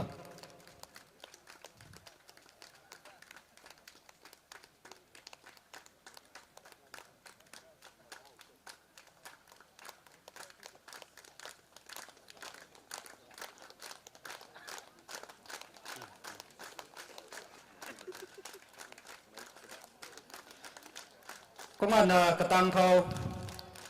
KHOUPUM tuang khulapa kazan sakwa masatana longzau ni rong mai ram thana gong khorena kamai tai gong bom khon ne tai gong lo butho KAC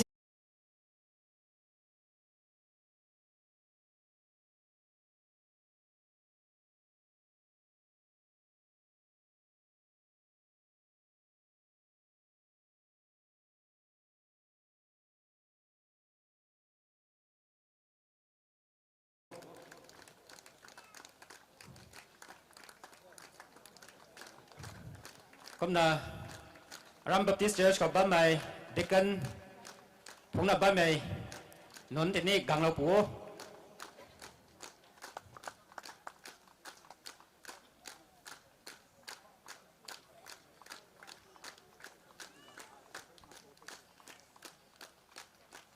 nên là quang số mày bay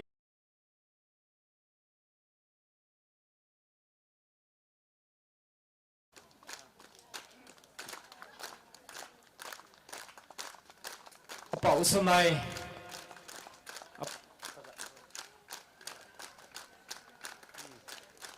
Church Deacon ngân thảo phụ tài hoặc lâu kháng danh hoài của mê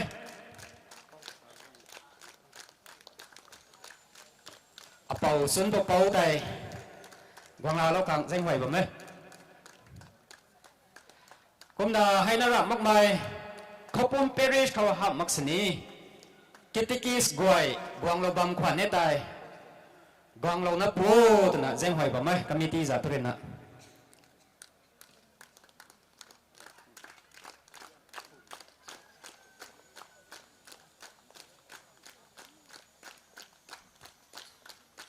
Dr. Stanley de kiang gong lo na po năm 7 tháng Saint John Bosco tong parish bang ko ham mak mai parish 7 tháng rin na ketikis guai gang lo bang puet thai guang na la lo na po na sa lo tong thai committee za tren request na ba mai năm 7 thra gang mai Saint John Bosco parish bang ko ham mak sini ketikis phung na ba mai ka guai tai gang na la lo na po na jeng hoi ba mai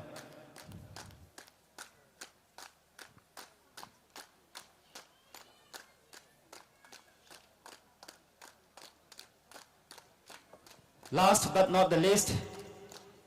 kok lo pro za le za ka di sun tai ni committee za thren na thoni ba me wang lo kham pu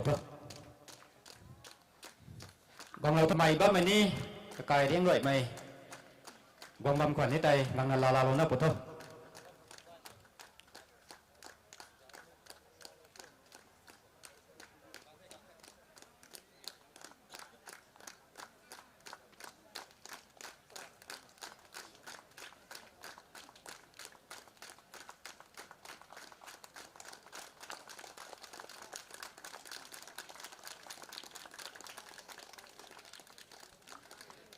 Thong cô thế presentation gần tại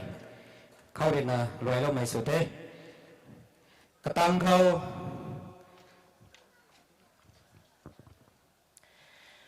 One generation commends your works to another. Psalm chapter 143 for generations to come. The Jubilee souvenirs stand as a testimony of faith. Reverend Dr. Linus Neely, Archbishop of IMPHAL, to graciously release the Golden Jubilee souvenir. Your Grace, please.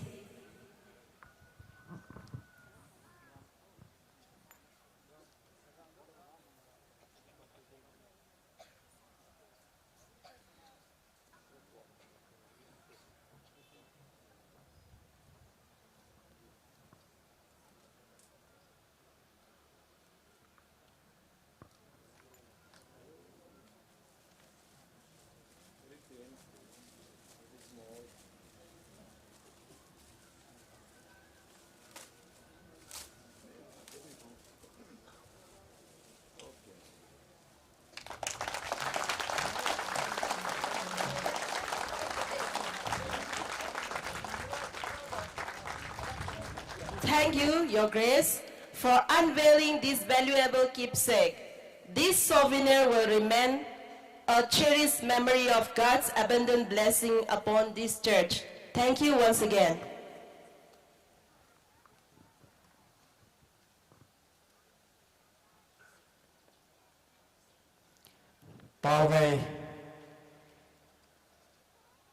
Brief history of the church. Sami hai.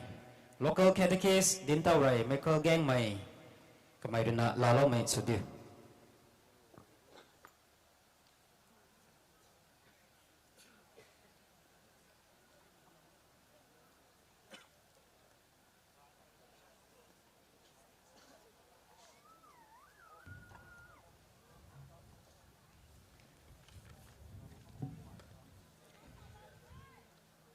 Chief guest, Shri Dingang Nunggang Mai, IS retired, Chairman Hill Area Committee, MLA 54 member AC, Functional President Most Reverend Dr. Lee Didi, JC Bishop of IMPHAL, Guest of Honor, Madam Hanaka, my IS Deputy Commissioner Thalbal, Governor of Manipur, fathers, brothers, sisters, special invitees, all the catechists, pastor, deacon, and my brother and sister in Jesus Christ. A brief story of Gaidimjang Catholic Pentecost Church, KHOUPUM Parish. It was in the early part of 1970 that the information about the Catholic faith was brought to the village by one of the sons of Mr. Gaidimjang Phamai, who studied in BOSCO IMPHAL.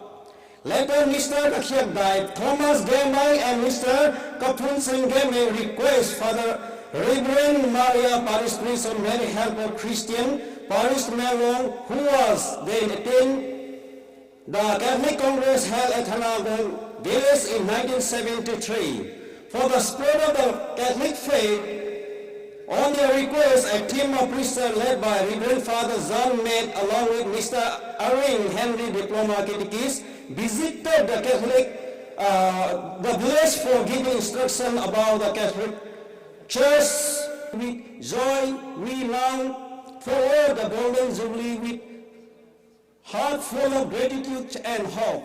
growing and fostering community. From the humble beginning, ourselves were grown into a traveling with faith.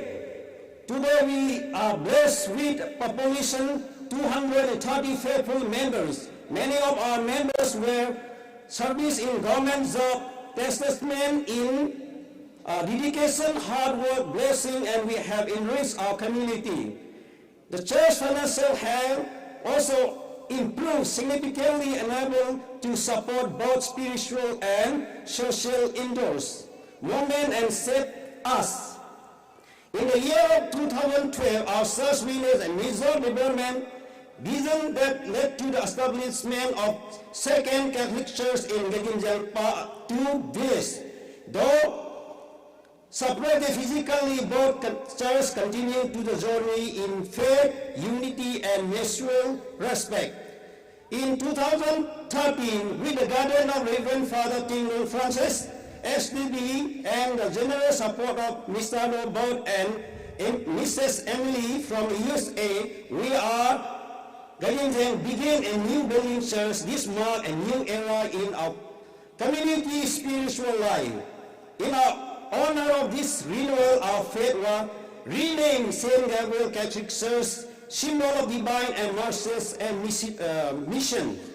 Faith and vocational, our pride and joy. St. Gabriel Catholic Church is proud to be a home of many religious vocations. We are especially blessed to have one Salesian father, Father Gaidimjang, ordained 17 January 2020. 5 religious sisters, Sister Marcy, FMA, Sister Agnes, FMA, Sister Zolin, FCC, Sister Helen Gangmai, FFA, Sister Amelia Gamai, FMA, one religious brother, Sungrai Paul my Philip, MSFS. We continue to serve the church with dedication and grace. This vocation was a chance of God calling and beacon of our youth. Hosting with heart. In 2020, our church had the honor of hosting Men's Society Conference at PARISH level, a landmark in even the strengthening the faith of many, and brought together one integrity and devotion across the region. Gratitude to our pioneers. We are celebrating this Jubilee. We pay a heartfelt tribute to all elders, pioneers, and former church leaders whose unbearing commitment sacrificed deep faith laid the foundation of our church. With a heartfelt gratitude to remember Reverend Father John May, whose generous gift of homestead laying as a lasting foundation of our church. Legacy of faith and love continue to bless us even after his passing. Rest in peace. Your labor in the Lord is not in vain. 1 Corinthians chapter 15:58. Looking ahead with hope, this Jubilee is not only the time of remembrance, but also to renew inspiration by our patron Saint Gabriel Archangels. Deep our love for the Eucharist, nature, and more vocation, support each other in unity and charity, proclaim Christ through our word and deed. With joy, faith, we step into next 50 years. To God be glory now and forever. Amen. Thank you. Thank you, sir, for beautifully guiding us through the church history in such a clear and inspiring way. Moving on next, praise him with tremble and dance. Psalm chapter 150, verse 4. Faith finds its most beautiful expression through art and movement. To glorify God through graceful movement and rhythm, we now invite CYO of Holy Trinity Catholic Church DAY to present a choreography. Let us encourage them with a big round of applause.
What a vibrant and soul-lifting performance. Thank you, youth, for offering this beautiful dance as a prayer of thanksgiving. Your energy truly reflects the joy of this Jubilee. Thank you once again.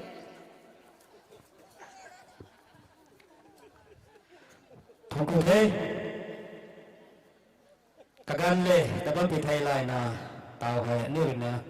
khon krim na khon da mai khong gan tai la da diko tao tho chief guest on speech Dingam Lung Gain my Chairman Hill Area Committee MLA 54 number AC kakawina may guay na king samlo diko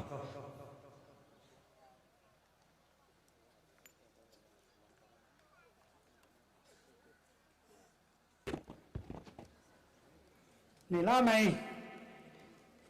golden jubilee may guay na ta thầm đi vậy lá trà sen tổ mà này tàu xin để tụi này vậy nó gài thế anh như vậy phong linh răng Gaidimjang Saint Gabriel Catholic Church from tin cùng linh tặng mày tung khâu gần grace lo bên này như vậy trong Most Reverend Dr. Linus Neely Archbishop of IMPHAL kan như vậy local trong PARISH place akai là nít hai đồng năm thế vậy nè chúng tôi học bên trong này mình đúng sắm là free là akai là trên nó cũng bấm hè như vậy hay vậy nó cái thai này như vậy này nghe lâm ta lâu khoan họ như vậy nó khát trong lần lưu thai mà vậy nó gai ấy tụi mình hại vậy nó advantage này trong thế nào tao ai tao tao chúng sao là tuần thế tao phải là tình luôn anyway allow for na school ko gang for na kamay anyway jele mang ko rai mai father so tiko tho kazan tha khat sum don ma khe kun school ku mai gang for na dat kum na nam thai pa na public seva sudan ni the to mai gang ko ni pau he kum kai bam no dat tao don pri lav na pau na fathers na ho ram valley ho gang mai tang ram mai tong kel thek mai charge non ha paka building ho pa mi ha change kan se hopam he apau tong contribution nei tana he mi goi na kathai bon tong the kamai te thongku the tana salon ni ko pai na dai na thongku the ko ta na father nu goi father Nicholas pole khnu goi ne ta kan the ko na sister nu goi pai na dai na thongku the kana after the long gap hey sabong anyway Delhi ko anyway tong seniors na bang thao som bang the sa bang dai silong kamani kai bang dat na jadi somehow we going call competitive exams to be tha mi kho sung dai silong le kan wai ha heni wai tong seniors na kani wai ta heni wai look up suna competitive exam ko za mi going kho so bang non the นะส่วนนี้ใครก็จะเอาบ้างนะไปนี่ได้นะจงพูดแท้คนน่ะไปนี่สนุกเลยเต้านี่ว่าตัวพ่อหนุ่มใส่ปูตัวนี้ซาแท้เขาเดลปูหะมันแท้ให้ในนี่ลำบากครับเขาเผามาทุกเขากระดักกระโดดมันเท่านี้ตรงนี้ปูทุกก็เดี๋ยวส่วนเลยนะbrief history เขาตะสตอรี่มันรวยตะขณะ local เขาอันยังเจนเขาบ้างในcategories รวยคันนี้ parish ตรง councilor นู้นนำปูสมัยยังเจนเขาบ้างรวยคันนี้ special invitation รวยให้กลุ่มในทิ้งกลุ่มในงูตั้งในกันเขาไม่รวยนั่นเจ้าเปล่าเขาสั่งแล้วนะตัวนั่งงานถ่ายมาแค่นี่รวยแคทอลิกไม่นั่นหนักมันนะนี่ก็ใครเรื่องไม่ต้องก็ยังเซนเขาบ้างไม่ต้องก็ดังนะสังคมนะมันส่วนเขาบ้างไม่แต่เขาขายเขาไม่ไปในได้นะทนกูไว้ไปในไหนไรนะก็บังบ่ายเท่านั้นนะแป้งเซนเท่านั้นดังไม่นี้ไปในไหนคงแห้งอินไวติสโลตนะมันไม่ปูนี่ใส่สมัยนู้นรูปเรียนสมัยนู้นก็ไปในได้นะทนกูแท้ไอ้รักษาไรล่ะแค่อันนี้ว่าแคทอลิกตรงจัสเนี่ยตรงนั้นแค่อันนี้ว่าใครเรื่องไม่ตรงอันนี้ว่าตรงจัสดิเทไม่ไหวนั่นไหมสังคมเลยนะพมเล็งให้กายประการเขานี่ไหวเท่าไรก็ทุกขังสูลูสูตรงไหนกี่ยังส่วนเท่านั้นเลยชาตันตะรำเขาปุ่มเขานักหลักให้ชาวบ้านไหม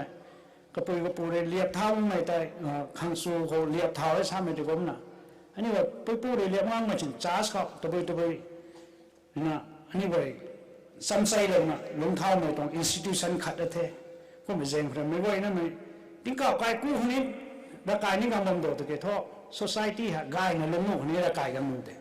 ร่างกายเป็นรัชาปันเทอันนี้ว่า peace inner peace พังปันเทกำลังการเขาลงปวดนี่ไม่ตรงสิเนี่ยยังขัดแต่ชานะตัวเต่งชานี่ไม่ตรงสิเนี่ยชาสุกำการเขาอันนี้ว่าข้ามไกลไม่ตรงซุ่มไกลไม่ตรงนายตรงไทยให้ experience แล้วตัวไม่กันเสร็จนี่นายนะนี่ว่าน้องไม่กันส่วนเท่าไว้นั่นเลยนั่นเลยไทยช่วยในไทยของในไทยนั่นไปนะให้ก็ไม่กันเขาก็ไม่จ้าก็เสียมเท่าไม่กันเขาอย่างนั้นกันทุบนะเราต้องตรงนั้นเดินหน้านะลงเท่าของไงแต่ให้ก็ไม่มันใส่นั่งไว้ pass leaders ไว้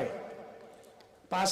ตรงจะตัดก็ไม่ไว้แคทอลิกไม่ตรงนั่นน่ะมาแค่อันนี้ไว้รัฐสับปะเลยไม่กันเขาว่ายังใครกันไหนนะปฏิกรทอันนี้ไว้เดน่ะกระดักน่ะนั่นสมัยนี้ประเด็กนายเท่ก็ไม่ตัว hardship trial and tribulation ก็ไม่ว่าจะไปนะเฟสนะดังนะก็ไม่ตรงจึงคนมีงูให้ดังต่ำตรงนี้คนน่ะแต่ใดก็ไม่กันเสร็จนี่นายคงเท่ให้ก็แต่อันนี้ไว้ pass leader ไว้แต่อันนี้ไว้สักคนสัมปองสุนะอันนี้ไว้ลงบ้องข้างในเองทำไมให้จ้าสุนันนั่นไหม society ในกรรมเขา every civilized society ในกรรมเขานะเส้นเท่าได้ท่านตรงจัตินิ่งเขาจะเอาแต่ดอกก็ตรง pass leader นั่นแต่อันนี้ไว้ก็นี่ไว้สักคนสัมปองสุดท้ายก็ตรงนี้มู่มาก็ตรงนี้ history ก็ไทยแต่นะ history ที่ฉันนี่ไม่ได้ทราบมันไปตรง subject นั่นมาไง scientific subject ได้ history ใช่ it should be based on facts evidence นะ history ที่คนตัวนั้น history ไทยไม่ได้หลังไทยไม่ได้ตัวนั้นอันนี้ว่าสักคนสัมปองสุดนั้นตรงนี้ก็ไม่ได้ทำเด้งนะฉันนี่ไม่ให้ได้นั่น facts นี่มา evidence นี่มามันทราบไม่ตรงแต่ history แต่อันนี้เวลาหนุตัวนั้นมาไงนะ history นี่ก็ไทยเขาอันนี้ว่าส่ง society เขาเตาปัดว่าไม่ให้ก็ตายสินะ tribalism ชาวบ้านอันนี้ว่าก็ตายสินะให้ villageism ก็ไม่ clanism ก็ไม่ให้ไปนะอันนี้ว่าครับ society เขาไปนะกระบูก็ไม่ตรงขัด history ก็ไทยประการเขาสังหารดาวเหมือนกันเขา villageism สินะดาวเหมือนกันนะ British ไม่ตรง bureaucrats นี่ว่า studies มันนะ CS boot เลยดังกันเลยกันว่าแต่ไม่ลงตรง SGO สุดแล้วไม่ DC สุดแล้วไม่เลยนะนี่ว่าเจเลี้ยงน้องไม่หายเจไม่เลี้ยงไม่ร้องไม่หายป่วยไม่หายนี่ว่าอาคารนั่นได้นี่ว่าตรง culture อาคารนั่นได้นักตุษจังไม่ลามลูทำไม่ไผ่บ้านทำปนไล่ทำมันก็นี่ว่าอาคารนั่นได้นี่ว่าเหตุผลสุนัขก็นั่งกันขัดจะสุรสุเตียนะสนาปุนาขันนั่นได้สนะนี่ว่าไทยมันลงมันตรงโซ่นะ 1934เขา 1st April ตำแหน่งน้อง headquarter เขาตาชุกสู้กับเรานะจ่ายขนาดเด็ดตลอดไม่ได้แต่อันนี้วันนี้ก็จะเอาไปด้วยเขาเนรดาวน์สุดไปด้วยเขาปุ่มเขาหน้าสินะใครปีใครบ้าสนาปุนาปโตเมสินทั้งนั้นเลยนะแต่เขาปุ่มเขาไม่รู้ใครไม่ได้สิเนี่ยเขาสวมสันให้สัตว์ได้ไม่ไกดิมเจไม่ธนาวงไม่ตับได้เจไม่ตัวนั้นสันเลยให้ฮะ fragmentation of society เพราะเต่าเสุดๆฮักผมไม่ไกลสันท้ายเกมไม่ไกล conference เผาไม่ไกล conference อากาศไม่ไกลฮัดเดมไม่ไกลสวมสันเลยคนอันนี้เราทุกจัติบาทไม่ให้จะทุกจะย่องจะยุ่งมันวันที่ก็ใต้เส้นเด็กมันนั่นตัวอันนี้เราทุกคนเด็กลุ่มทางทางไม่ใช่ไกลมาแค่แต่ใน1934ก็ตาเราก็ใต้นี่ไม่ตรงเท่อันนี้เราหมักมันทุ่มไม่ culture เขานกความลาเขามีเกาโรนเขานี่ทุกแก่ไม่ไกลลังเผาไม่ไกลลังกาไม่ไกลลังเด็กไม่ไกลลังตัวน่ะอากาศกีดับบ้างมันทุกก็ไม่ที่ groupism ก็เสียมนะสุบ้างทุกดักการไหนทุนไม่ปวดทุนไม่นะที่ society ข้าสลงใกล้ตรงเท่านั้นมีเกาโรนก็นกความลาในท่าลุงวันก็เปลี่ยนในท่าตะขังเสียบลงไปตั้งปวดเด็ดนะให้ที่ blood relation เขาทราบนี้เขาปุ่มไม่เยี่ยมกันเลยเขาปุ่มไม่กล้ามันกันเลยเดียงเฮงคงเดือดทำไมมึงสว่างเกาลาดำกี่ไทยลาดำกี่เขาตู้นี่ไว้ตัวเกาลาตั้งประตูกุมเมสันเดียงมิกซ์มันแบบเต้าลูน่าลูขนุนเต็มนะให้ก็ไม่ต้องไอเดียก็เต็มมากแค่นั้นอันนี้ไว้ให้ history กับไทยก็ต้องมีกุมไม่เคยเต่าให้นั่นน่ะมันน่ะเต่า deception จุดเด็ด artificial intelligence social media เขาเขาแคทอลิกไม่บัพติสต์ไม่ฮินดูไม่มุสลิมไม่ตัวไม่คนนี้เขากลุ่มขัดสุดาวันเนี่ยนี่ว่าบวชดิ้งไม่กลุ่มไม่นั่นกลุ่มเขากระจายสุดตรงเท่คนทุก divide and rule สุดที่ตัวบวชพังไก่ตัวน่ะไม่ไก่ไม่เขาแต่ตัวอังละแต่ตัวบวชกูดิ้งเท่านั้นสู้ไม่ไล่มันจะจ้าวดำแค่นั้นให้นี่เขาเป็นมันตรงไหนเขาเป็นมันตรงเดียวคนเลี้ยงเลี้ยงสู้กระทายน่ะเป็นเจงแต่บ้านมันนุ่งไว้ไม่ตรง evil สัตว์ society ลงโคตรตัวเท่ายังไก่นี่มันเดียอันนี้ไว้อู้ตัวเดลีตัวยูปีตัวบิฮาร์ตัวปัตตานีตัวเขาเหอันนี้ไว้เขา conceptualize อะไรอันนี้ไว้เขาปุ่มเขาดาวน์ก็ไม่ตัวกรำของเขากระดำตัวกรำขัดนายถึงหัวไงเต่าเขาไก่ล้วนเขาสนิทใส่ไก่ต่ำตรงท่านไก่ล้วนมันอาจจะลัดท่านมันซาเราบันเทเซเว่นเดย์ในปนุมันจะเลยเท้าดิ่งเทไม่ไงหมดเลยเต่าอู้ทุกคริสเตียนมันจะเลยเท้าว่ามันละเตซาดิหุ่นเนี่ยที่ทุกคนมันลุกนี่ท่าไปจงละดันเลยท่าผู้ปอกมันไว้นำปูนต้นละเดท่าอินเดียนคอนสติทูชั่นเลยทั้งนู้นมาแค่ซิคิลาเดตนะเต่าชาบัมเท่ที่ทุกเจ้าดำตัดที่เจ้าเตกตูทำไมเด็กคนน่ะไม่ใช่นำละกรำไอ้ตรง society ละนี้กันวันนี้ไว้ตรง locality ละนี้ไหนพวกนี้นะให้ที่ทุกอันนี้ว่าทุกเจ้าดำมาแค่ต่างแล้วจะมีสุรายเท่านั้นเฮ้ยadamก็เดินใช่ไหมวัดซับกรุ๊ปคนนี้เลยเขาปุ่มคนวัดซับกรุ๊ปคนนี้เลยยูปีบิฮาร์ก็โหว่ามีแต่ตัวแล้วจะสุดเด็กเขาสนะอันนี้ไว้ช่างอะไรนั่นมาดิ่งเห็นนะอากาศนี่มีตัวขับเท่านี้ข้าใครคนนี้ขับของเลยเห็นนะคุณปัดกันไม่จบดีเท่านั้นเฮ้ยแต่กังขัดแต่แล้วจะสุดนั้นอันนี้ว่าล้มดำเต็มเท่reality เห็นนี่ไว้ขัดเช่นสุนัขเพียงแค่ข้อซาสุยซาข้อเขาบ่ไม่ได้กำอินเทอร์เน็ตก็ไปบ่ไม่ได้กำสุ่มตัวนั้นมาแกนี่ไว้ไทยช่วยนะไทยนะกระไทยนะสุนินเทเท่าทุกติ้งกุมลิงต่างตรงที่น่ะลาวนั่นมาแค่ซาสแกนไม่กันสองไกลไม่ตรงไอเดียพิจารณาสุยนะสุบไม่สุกันดิวโทอันนี้ไว้เลยนะตาลงหนุนไหมอันนี้ไว้สวลงหนุนไหมประเด็นนี้ตัวนี้โปรแกรมเราตรงนี้เก๋แต่คนทำไมทุกกันไม่นะเขาตัดปัดแต่นี้หนูบ้านมันหน้าหนุนสกุลกู้ไม่สุตีรวยนะสิลงแต่ด้านนี้มีนายที่เขาทุกข์ไม่เต็มกำบังเงินแท้กำไม่ได้นี่ไม่รวยนะแต่ไก่ลงไม่ขังแต่ไม่รวยนะเขาเราสอบ politize เราเศร้าท่านะสักไก่เราเว้ยคนน่ะไม่รวยจ้าส่งลีดเดอร์ไม่รวยจุบลีตรงคอมมิตี้ไม่รวยผมเลี้ยงตรงเมมเบอร์ไม่รวยแต่นี้เนี่ยเราไม่สลบเท่าท่านะไม่ตรงโหเดี๋ยวพูดจากตัวนี้ชาเรานี้ไปตรงแท้นะบ่ายไม่ตรงละโทษสาดขมักแค่ไม่รวยนั่นไงลงสู้ไม่ลงนะนี่รวยผมเลี้ยงให้ได้ไหมเขาเก่งจริงคนนั้นน่ะมันนะอันนี้ไว้ไทยเขามันสู้แล้วมันเขาเริ่มกระดิ่งจริงแคทอลิกจ้าสะ ไม่ไหวนี่เลยกายดิ้งนี่ตัวนี้เขาช่วยดิ้งนี่ตัวนี้เขาสร้างไม่สุบังดูเท่าตัวน่ะซาโลนีเทบ้าไม่ต้องลำตาหน่วยนี่ไม่ตะบยสุนนี่ไม่ทุใส่ทุง่ายช่วยง่ายแล้วเพราะง่ายตาไม่เขาเลยตะบยเพียรนี่โคตรไม่แต่จ้าส่งดีด้านนู้นไว้ส่งเกติกิสเล็กนู้นไว้ตัวนี้ซาโลนีเทสักไก่สักคู่ใส่เฮลไม่ตรงนายปนี้สักการเราไม่ตรงนายปนี้ก็เราปวดท้องชาติละชาติสาเดียมมาใหม่เต็มแท้อันนี้ไว้โซเชียลมีเดียพอนั่นน่ะมันไม่ไทยไม่หูคนอันนี้ไว้ละไทยท่านเทียมมันน่ะชาไม่ตัวใหญ่ใหม่คนน่ะไม่จ่าแต่ชาตานคนตัวนั้นเกลียดแล้วเป็นละเดะนะบวชดิ้งมีละเท่าน่ะไอ้สิปีเขาได้เราตรงเท่าตอนนี้หนูได้ใกล้มาเลยเวลาหนูเวลานั้นแต่ลาเราปวดท้องแต่ชาบ้าไม่ได้กำตาโน้ไม่ได้กำหากระดำขัดทุนายแต่ตาโน้ตรงนี้ตัวไม่ต้องรัศตรงเขาขัดไปน่ะอิโมชันนัลสุนัยอิชูขัดเท่ฮีท่านเทศนี้ไบเบิลคนนี้เราบอกเดสนาปุนาเน่าเดชนี่กุศลมุกตัวไม่แต่ไม่ข้างเลยแต่นี่ฮีเราบอกเดนั่งก็จริงไม่ได้รัศตรงเขากรุ๊ปพิซัมสุนัขคอมมูนัลสุนัขปัลลับเราของสุดตรงนี้แต่ BJP ตรงลำซาบัมปนี่คอนเกรสตรงลำซาบัมนี่อินเดียตัวฮินดูเมริน่ะ80นั่นน่ะมันน่ะ83%เราไปดีแท้คริสเตียนมีตัว2%นั่นเด้อันนั้นคริสเตียนมีที่หาย conversion สุนัขไปนะฮินดูมินุน tribal มินุนแต่สุดที่คนน่ะสามมินุนไหน statistics จะเอาการของ it's completely wrong 1961 ตรง census ก็เลยนะ71 census ก็เลยนะ Christian มี population ให้อินเดียไป2%ขั้นเฮียนมาเกะตอน2011คนนี้เฮียนมาเกะตอน2027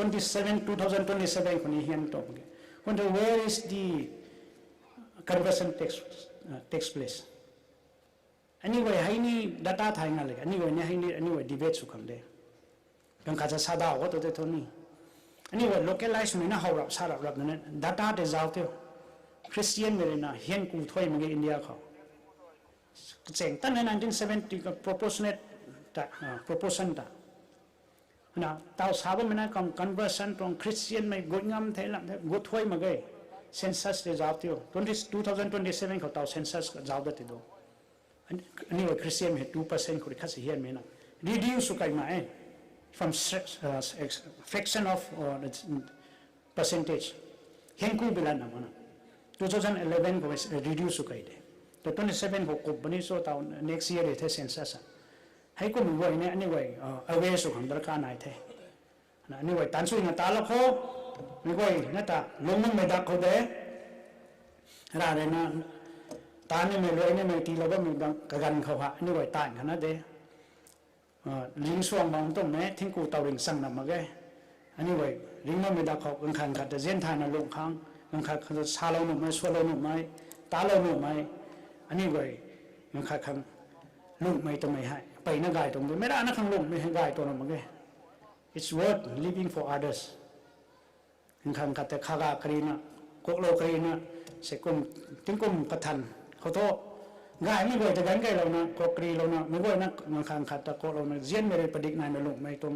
พรมเลงไกลหลวงคันนี้ society สุนัขลงมองดูโทษตัวไม่ซาโลนะไม่ไหวนะแต่ทางกูไทยไม่เขาลอยมาส่งไทยทางกูไทยนี่ไว้ตรง chief guest อยู่นะกติเราไม่รักษากระเรียนไม่รักษากันนี้ดินท่านเราไม่รักษาก็ไม่นะมินน่ะดินท่านเราไม่ขังแต่สาท่านเราไม่ขังแต่กระดูกคนนี้เราบอกเลยนะเสียงตีเราไม่สุดดีโอก็ไม่ให้กระสังกระเลงนะข้างหลังไม่ตรงหมักสั่งไง physically ก็ไม่ให้ไม่ได้หักไม่หักมาเก้ดิกระลงนิ่งก็ได้ก็ไม่กระตานบริณาสินตัดตานัดบ่ไม่ปูไว้ต่อให้อันนี้ไปตรง Saint Gabriel Catholic Church คนนี้ก็ไม่ได้นะน้ำไม่กล้ำจ้าวก็ไม่ชาที่นี้จ้าวเราดัดนี่ไม่ปูไว้ก็ไม่ให้กระลงนิ่งหันมาเก้ก็ไม่น้ำมักเนี่ยไอ้สู้ได้รวยเท่นะอลาวนุ่มตะเผาลงนิ่งตีเท้าลงนะบ่ไม่ปูไว้ตรงน่ะไม่ใกล้นะไม่แต่น้ำไม่สินี้ก็ทำกับบ้านได้นะแต่เราต้องบวชเขาต่อตัวลูกอักขะกินง่ายไม่รู้กินสามมุดตะโก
ทงกุเทต่อให้ Mr. คันนี้ Mrs. Golden Jubilee ทำไมให้นายนะบัมเทไม่เข้าให้ไปตวงพรมเลงเขากายไม่เบียกทั้งกันเท่าเลี้ยงใหม่คันนี้อินตู้ไม่เบียกทั้งกันเท่าเลี้ยงใหม่แต่นะกระเป๋าเราไปตวงเทจูบิลีคอมมิตี้กวยเรนะไม่เข้าให้กระสันซากวงมันซาเตนะมิสเตอร์จูบิลีให้กระเป๋าแกงได้กะไม่กะไม่ติงกุมกระตวงติงกุมให้93ตั้งไม่เท่แต่นะกะไม่ที่ให้อาศัยให้เขาตุนติดตรงระบำตวงไทยกำไมไต้ป่วนไม่ให้1933กุมให้ปวดละเวตนาสาเทกุมธนากันนิวลุงว่างไม่รันรีทันกุดพวกเขาให้คัดเสนกียนตาได้มาใครกระแสงท่อไม่ปูแต่ถ่ายได้ไม่ปุยแต่ถ่ายได้แต่เขาว่าฮ่านะกิ้งมันตวงเนี่ยเทไอทันเทก็เขาให้ติกนูลุงกังไม่ตวงรันรีกิ้งพวกเขาให้เจ้าหน้าเต่าอันนี้ก็ล้อมเส้นในหีบะไม้พายถั่วรุนเต่าบะไม้พายรุนเต่าบะไม้สุดรุนบะไม้เน็กตายไรบะไม้รำขัดเสนกนิวเฮามาไงติ้งกุมเขากวยจันไว้ตูเต่าแรงกวดกังเสนกุ้งฮักนะหลงกังเดตนาราโลกไงกันนิวกวยฮะกุมในกุ้งฝังสั่งกุมตนากันนิวกวยทิ้งนุยปนูตูกวางไม่ปันตีนนไทยกุมตนากันนิวให้ริงแซงบางตัวไงอันนี้โอโทเรียกทำไมให้เฮาแสงฮักปุระเกตัวนั้นนี่ไงกันนิวปันตีเลยกีตาร์พวกเขานะมิสเตอร์แกงได้ก็ไม่ให้ติงกุมเรียกสกูนะกระทุ่มตักไม่เท่ตัวนั้นใช่กุมนะมิสเซสสกุยงามลิวก็ไม่ให้ใส่กุมจุลายบูปากเนตshe will be a complete centenarian ติ้งกุมพายขัดเต่านี่ไม่ไทยไปหากันในตัวรวนรีให้ท่านก็ประกอบให้3-4กันนิวให้เรียนรักนะลุงเท้าไม่นุนเลยก็นะกันในตัวปรีให้ทายนี้นะท่านก็ประกอบให้และเด็กทายมาเขาโทษไม่ไหนแต่ตนากันนิวให้เดดคัดชนิฮีเล่ามาแค่เดดฮีเล่าปุยแจงคนนั้นนิวนี่ history ให้ผู้ทุกหักหนูมาแค่ตนากันนายเรนาชาเล่าไม่แต่นิ่งกระสุกเรานะกุ้งขวางเท่ทำไมนั่นเนี่ยหนูลาเราบ้ามตวงดีไทยก็นะมิสเตอร์คันนี้มิสเซสโกลเด้นจูบิลีคังไฮนี่ก็ต้องสควงสุมัยนี่ก็ต้อง chief guest แต่ request เราเนี่ยกันนายขังไฮปวดกาไทยกติดนะไม่ต้องความควันสนีติลาลงนับปูแต่นะนี่ก็ต้อง chief guest แต่ request ก็ต้องไทยปุยนนแต่กะกาลาลงหนุนเท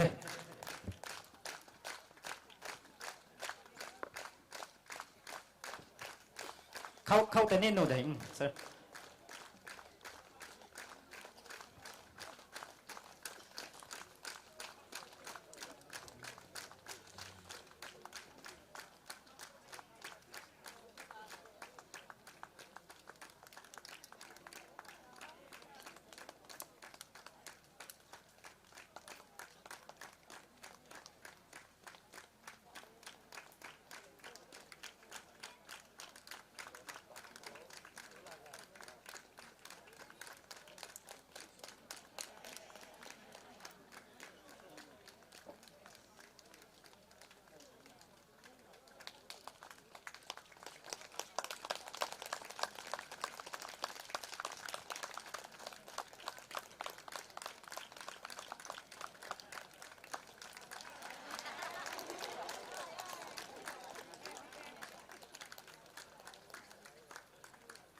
ท่านกุเทนี่ไปตวงสักครั้งสมัย chief guest เทียมก็ไม่ประกาศติลาแล้วไม่ขังแต่นังดูคนนี้เราบอกเสียมแล้วไม่สุดดีว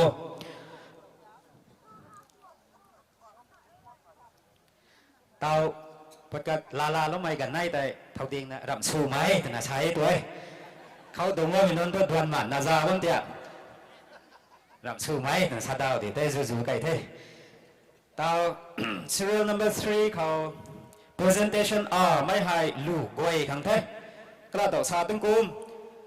เป็นกระแสงทั้งกันดีใบทั้งนำใบทั้ง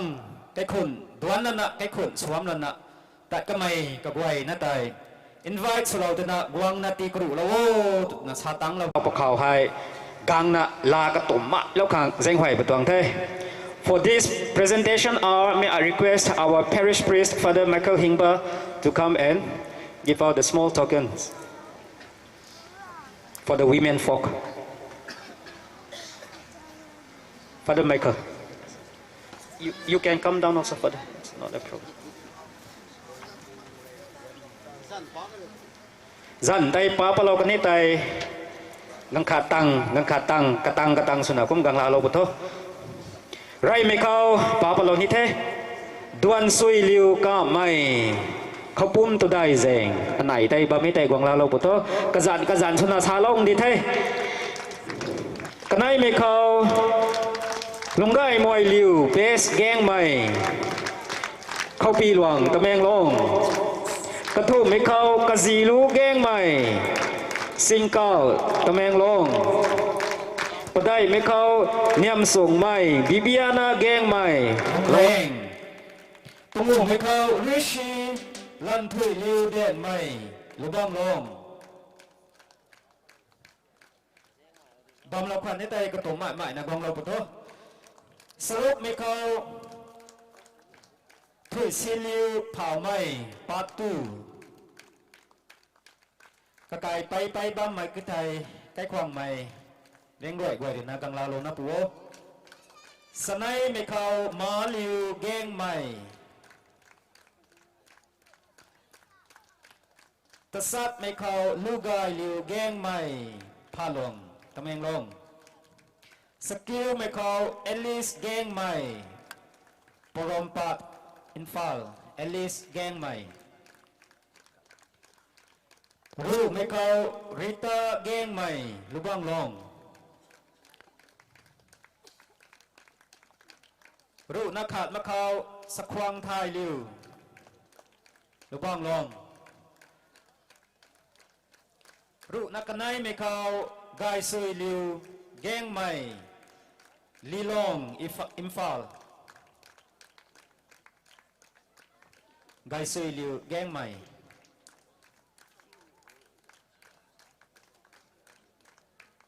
รูนักกระทุ่มไม่เข้าไกนีน่ารองใหม่สัตุได้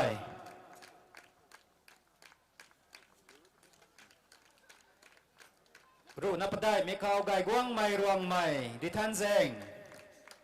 รูนับงูไม่เข้าไกไรลิวรองใหม่ไกเดมแซงวันรูนัสรุปไม่เข้ามาธารวงใหม่ปาร์ตวันไกรูนัสไนไม่เข้า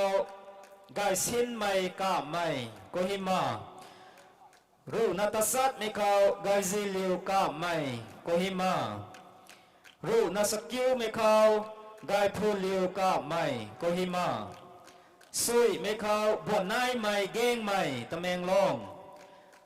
รุสุยนักขัดไม่เข้าไกปริซัวลิวแกงใหม่ปาร์ต2สุยนักไนไม่เข้ามัทธิวลิวแกงใหม่เตาเล่งปุ่งสุยนักกระทุ่มไม่เข้าตักทายลิวแกงใหม่ปาร์ต2สุยนักปะได้ไม่เข้ากระดุมรู้รวงใหม่ลงซุ่มสุยนักปะงูมาเข้าอลาวหน้ารวงใหม่ปาร์ต2สวยนัสรุปไม่เข้าอธิยมนารวงใหม่ปาร์ต2สวยนัสไนลูกห้อยลิวแกงใหม่ลำตาลโปรเจกต์สวยนัตสัตลูกซิลิวแกงใหม่ปาร์ต1สวยนัสกิวไทยสวยลิวแกงใหม่ปาร์ต1ตำรูมุริยังกาลิวแกงใหม่ปาร์ต2ตำรูนักไน ไม่ท่ายหน้ากาไม่ทิ้งปุยตำรวจนักกระทุ่มเจนปุยหน้ากาไม่นุ่งบ้าตำรวจนักปัดได้ลันกายหน้ากาไม่บนร่องตัวได้แจงตำรวจนักปงูเนี่ยมพิลูกาไม่นักเล่นเป็นอะไรเว้ยตำรวจนักสรุปไกกวางถุยเลี้ยวถอยบุตรกะหลวงตำรวจนักสนายคำกวางเลี้ยวนุงบ้าตำรวจนักซักไกเท้าสูงเลี้ยวสัตุได้ตำรวจนักสกิลฮันนากาไม่จีรีเรียบได้สิ่งลั่นพายเลี้ยวกาไม่กะหลวงเด็กใดนักขาดลุงนิงทายเลี้ยวกาไม่ปัตตูเด็กใดนักนายปกเซียนได้เลี้ยวกาไม่ปัตตูเด็กใดนักกระทุ่มลุงก็สิเลี้ยวกาไม่ปัตวัน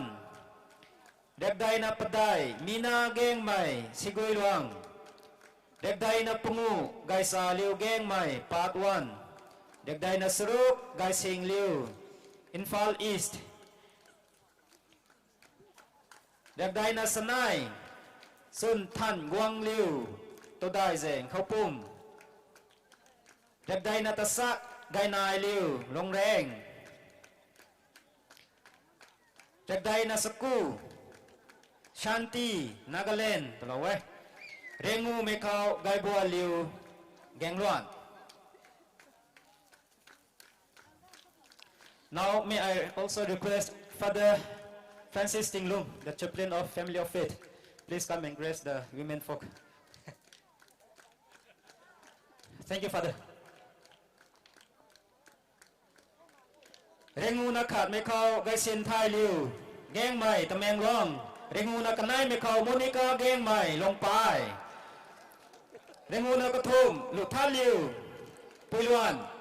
เร่งูนักปะได้บวนถุยตะไมเร่งูนักปงูกระแสกผีหน้ารวงใหม่นุ่งบ้าเร่งูนักสรุป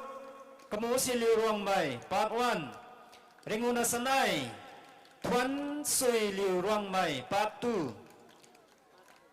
เร่งูนักสัตโมนิการวงใหม่ไม่ให้เบรเกตเขาระเจนตัวนั้นเราเว้ยเป้ากายแต่กังลาเราปุ๊บกกายไปตัวมุมไบตัวปั๊มพิจารณาโมนิการวงใหม่ระเจนมุมไบ59เร่งูนักสกูเมรินารักเกงใหม่วังไข่อินฟาลเร็กสรุไม่เข้าถุยกวางไปลูก้าไม่ปาดวันเร็กสรุนักขาดดิวีก้าไม่นุงบ้าเร็กสรุนักกันไนไกดิมลิวก้าไม่จีรีเร็กสรุนักกระทุ่มไกได้นะเกงไม่ปาตูเร็กสรุนักปะได้แจงทายลิวก้าไม่สัตุได้ได้เท่าวังตนัดเกินทีละเว้ยแจงทายลิวก้าไม่เร่งูsorry เร็กสรุปนักปงูกินบัวนักกาไม่ปาตูเร็กสรุปนักสรุปกนำเจลิวกาไม่ลุบังวังเร็กสรุปนักสนายลูลงลิวกาไม่ลุบังวังเร็กสรุปนักตสักลุสินคำลิวกาไม่ปาตูเร็กสรุปนักสนายกสิมลูเผาไม่address ให้ไม่ตวนให้ถ่ายท่านมาแค่เร็กสไนไม่เข้าคังซูกาลิวแกงใหม่ปาตู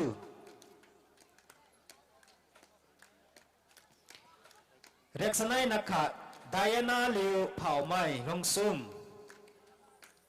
เร็กสไนนักกันไนไทยตั้งณรวงใหม่ปาตูไทยตั้งณเร็กสไนนักกระทุ่มเจียนเซลิวกาไม่ธนากวางเร็กสไนนักปะได้เปรมิลากาไม่ดิทันแจงเปรมิลากาไม่ดิทันแจงเร็กสไนนักปงูเจงกาลิวรวงไม่ปิ่นแจงเร็กสไนนักสรุปดิมดวนปิลูปาตูดิมดวนปิลูรวงไม่ปาตู Rek sanai na sanai sampau dai liu part 2ให้สัมเปาได้ลิวใช่ไหมให้สมเทมาตัวนั้นแต่กังวลเทรักษณะนัตสักสับวันได้ลิวปาตูรักษณะนะสกุกตาเบียนปาตูรักตสักไม่เขาสุนกายนะเผาไหมปาตู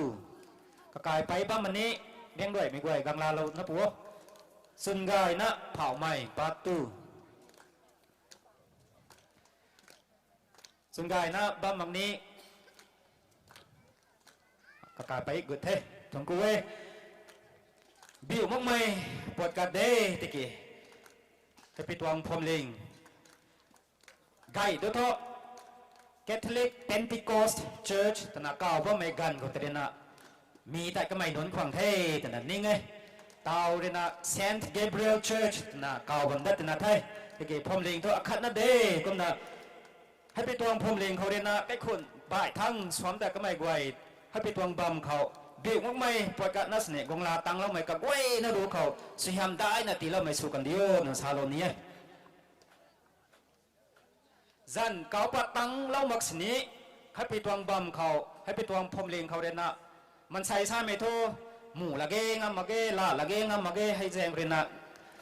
ซาตังสวนตังกะเราไม่นายบางขวัญในแต่อันนี้ก็จะเว้แต่นะ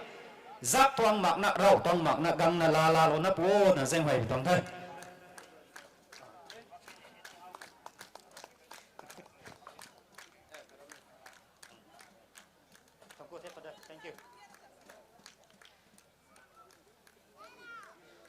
Jubilee Committee กวยดินะสาตังสวนตังกะเราไม่นายบางขวัญในแต่อันนี้ก็จะเราเว้ทำไมแต่กังลาโลนะปูนะเส้นไหวบ่ไหม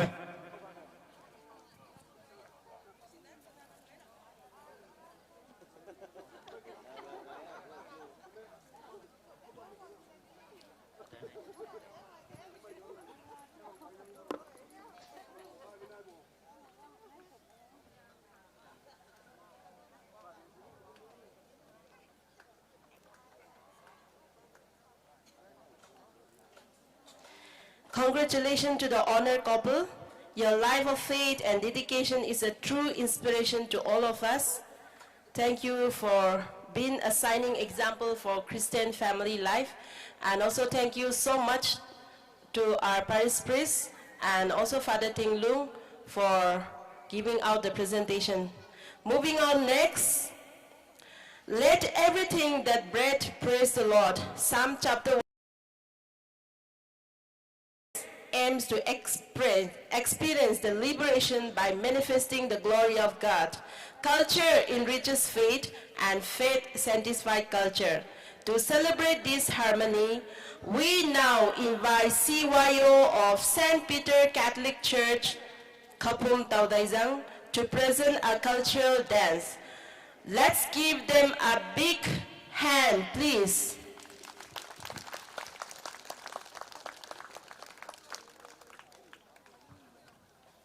Ram to dai zai mai goi tai ka gan wang la lo to ni goi tong pu pau lam hawai ka mai phai ban pu nu ka goi tai pan na showcase lo ko du khang ti thai tong thai Hello, check, hello.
ti alam zan hai apeng la me tana sagwang bang puwe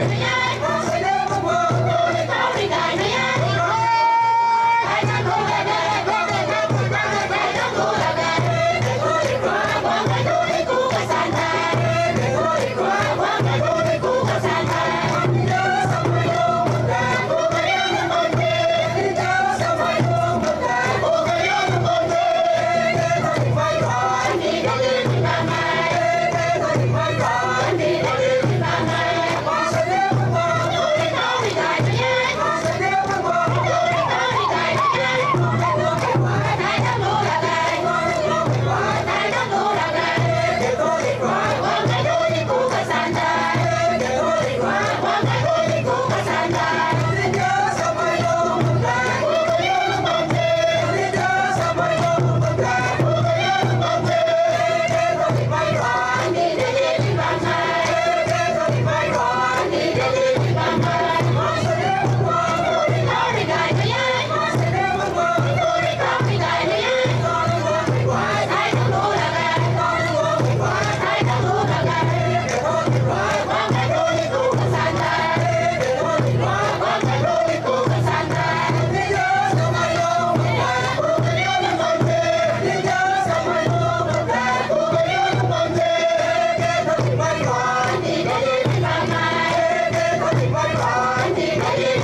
Wow, that was energetic and colorful. Thank you for this splendid performance. Your dance beautifully reflects our rich culture and heritage and deep faith. Thank you once again.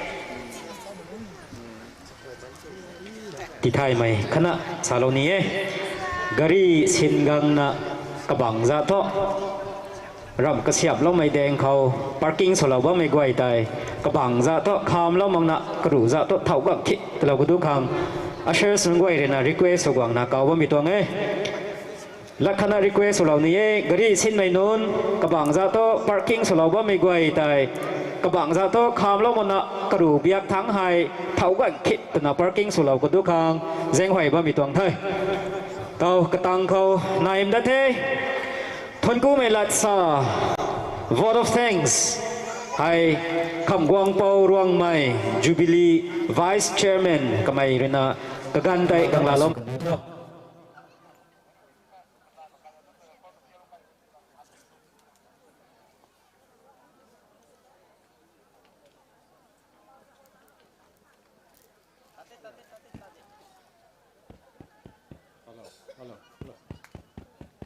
We request Mr. Kagwang Pao Ruang Mai, Jubilee Vice Chairman, to propose the word of thanks. Please come and take your time.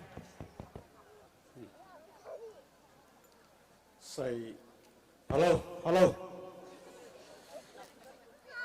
Say, Gaidimjang St. Gabriel Catholic Church tuang chính cùng riêng giải tầng nó mai sân gai mi pang sa con này sân si mi pang sa con này anh yêu quay thì hay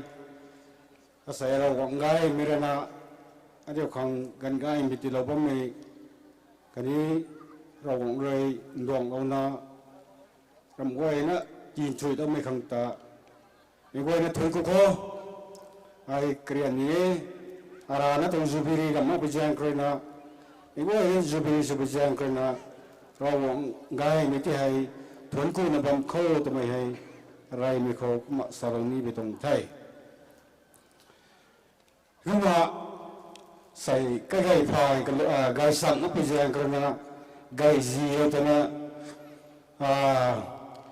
hội thao tặng mà lâu na anh yêu gai sang ở bên một thế gai sẹo nó bị tông ngay puni không mà dễ lắm hội thao là dustbin cái đó là bút thao tụi mình thì thay tông thay nhưng mà say thốn cô khang kalam cái sinh cái lăng cái nè thâu để thốn cô lại ní tụi mình tao nó gì agak ago mi tong pai na mi long mi khâu thốn cô lại ní jam sina cái mà này là bao mi khâu hay cái mà cái luan này là thu nụ mốc bây giờ cái là cái tuần cái tay sang mấy đại mấy những quay cái tay cái mà sa cái gần tới cái mà cái bộ thốn cô ta mi tăng khâu sau lầnนี้mày tụi mày thu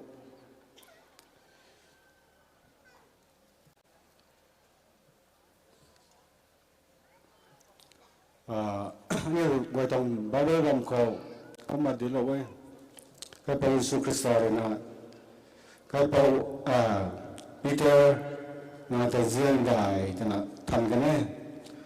เจียนที่ไทยเราจีนนั้นจะแย่งเราปีเตอร์นั่งเราจีนนั้นจะเจียนได้แต่น่ะเจียนที่ไทยเราจีนนั้นจะติดตัวเราทำไมอันนี้ตรงท่านมีตรงบาเบลคอยนะกินตัวเลยไอ้ที่ก็มาอาศัย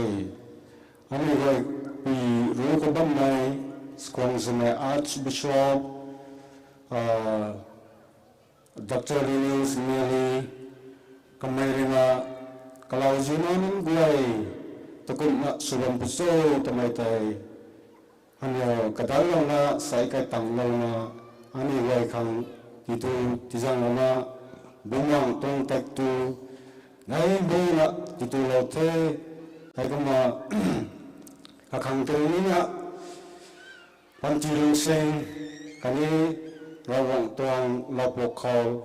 an tan sei na tan nam ka diu khang ram Gaidimjang mai St. Gabriel Catholic Church le na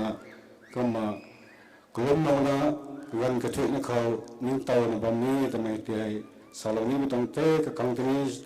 soyam gai buna tilam le se to pum ga je gai rari gai na rawang tong dat sam gai mi tai din te na din bam le pu su ga ni tho to me he salong ni tong te mi tang khal suna ani wai ba lo ko din lo dare to me tho lo pok khai dai tai ni pin mai tu ra we to na sana bom me kum je na ani lo tong kan ni khau ra sap tat mak mai kam ni ra ta thai mak mai ajuk ni nai na bom me hai we kan tre na kapum kat prana kamai je mai kapu kapau kakai na kai lau hai kum ai we sam pan sam gai den pat lo na rawang tong lat sam gai nai din na bom mai ani lo tong fathers ni gai kami sisters ni gai hai gai khang ti na rawang tong soyam bu hai na hilang isto kani ni pantira gai kami ring sang rina rawang tong gam gai ta din na mami punung sugito to me aram Gaidimjang Saint Gabriel Church Jatrona Sathai Maksini ai kama father sisters ni guai kuntai kama pantilung sing na long me punun subam kaniu khang kama salo ni betong te mi tang khau ani mi ta we mi dong Jubilee KHOUPUM pi ro khau ani klum ka ga ba na mi dong akhat brother daisilung na ren lo na kama krum ka ga lo ka ne mi pan kre ni ken kong the sai ani we khang ko lo mai zen mai nai tina sai tong Jubilee hai ta kai ngam betong kong the ta ni kama father sing gai na brother ni gai jache na ja la bi pan kre asai kama gai na ne tong ngai hai nga chui na ngai kai betong the ka ni we tong ra soi pan kre the ta me kama salani tong ya karena kami gai kan tani rawang tong soyam bulai na tilai mi sit thau to me he kama salani betong thai kra da ham mai kami gai tong tim ba chu ni kama wang bam the family of faith tong kai kun gai kama da ni tong ku betong thai hai kama hai na mang mai para sin gai tong bilong sanabam mai ketkis nin gai kanam ko dilo na salotina gwang ba mai nin gai khang tani dai na thun ku bitong te na gai kang ram khat satilo ma ai ko me so ki ni tong Jubilee ko hai ne lang cham lo khang kami si pre ga phuni na sap no ni ne ra sap no ni ta gwang ba mai ne tong ke ti sana ba mai ani go tong ka rong tong pastor non deacon non aku mai gue ini pai na guang ba mai gue kang tini na ani Gaidimjang Saint Gabriel Catholic Church Jatrona ram khat su ti lo kham ma ai kami so ki thon ko thai de tong lat ke nai kama saloni betong thai hei mi na mam mai nam kho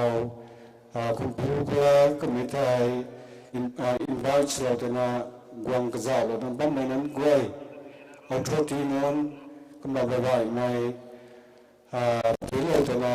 cao lo tena con tăng lo làm bao nhiêu năm quay cũng tena thay thật quê mà mi quay lúc hậu thuần cu tái đó thuần cu lo như này thì mày hay asai cái tầm lo nó bao mai chip gas hay mà chip gas ở khởi na ai cũng phải tông bom khẩu cái nhiều cắt khang rậu ri nè cái mà tại đây cái dành thu bom mảng luônเลยไม่politics ล้วนให้อันนี้ต้องลงนิ่งเขาไปแต่นักขันเราไปแจ้งเขาเลยก็ไม่เชื่อที่อินทันไม่ต้องไปแล้วก็จะเอาไปกันเขากวางให้นี่นะเราบอกนี่นะสมเราต้องได้ทำไมที่นี่ป้าอะไรอยู่ได้ก็ไม่แจ้งเขาเลยนะใส่ให้ฉันไว้ก็ได้นะอารมณ์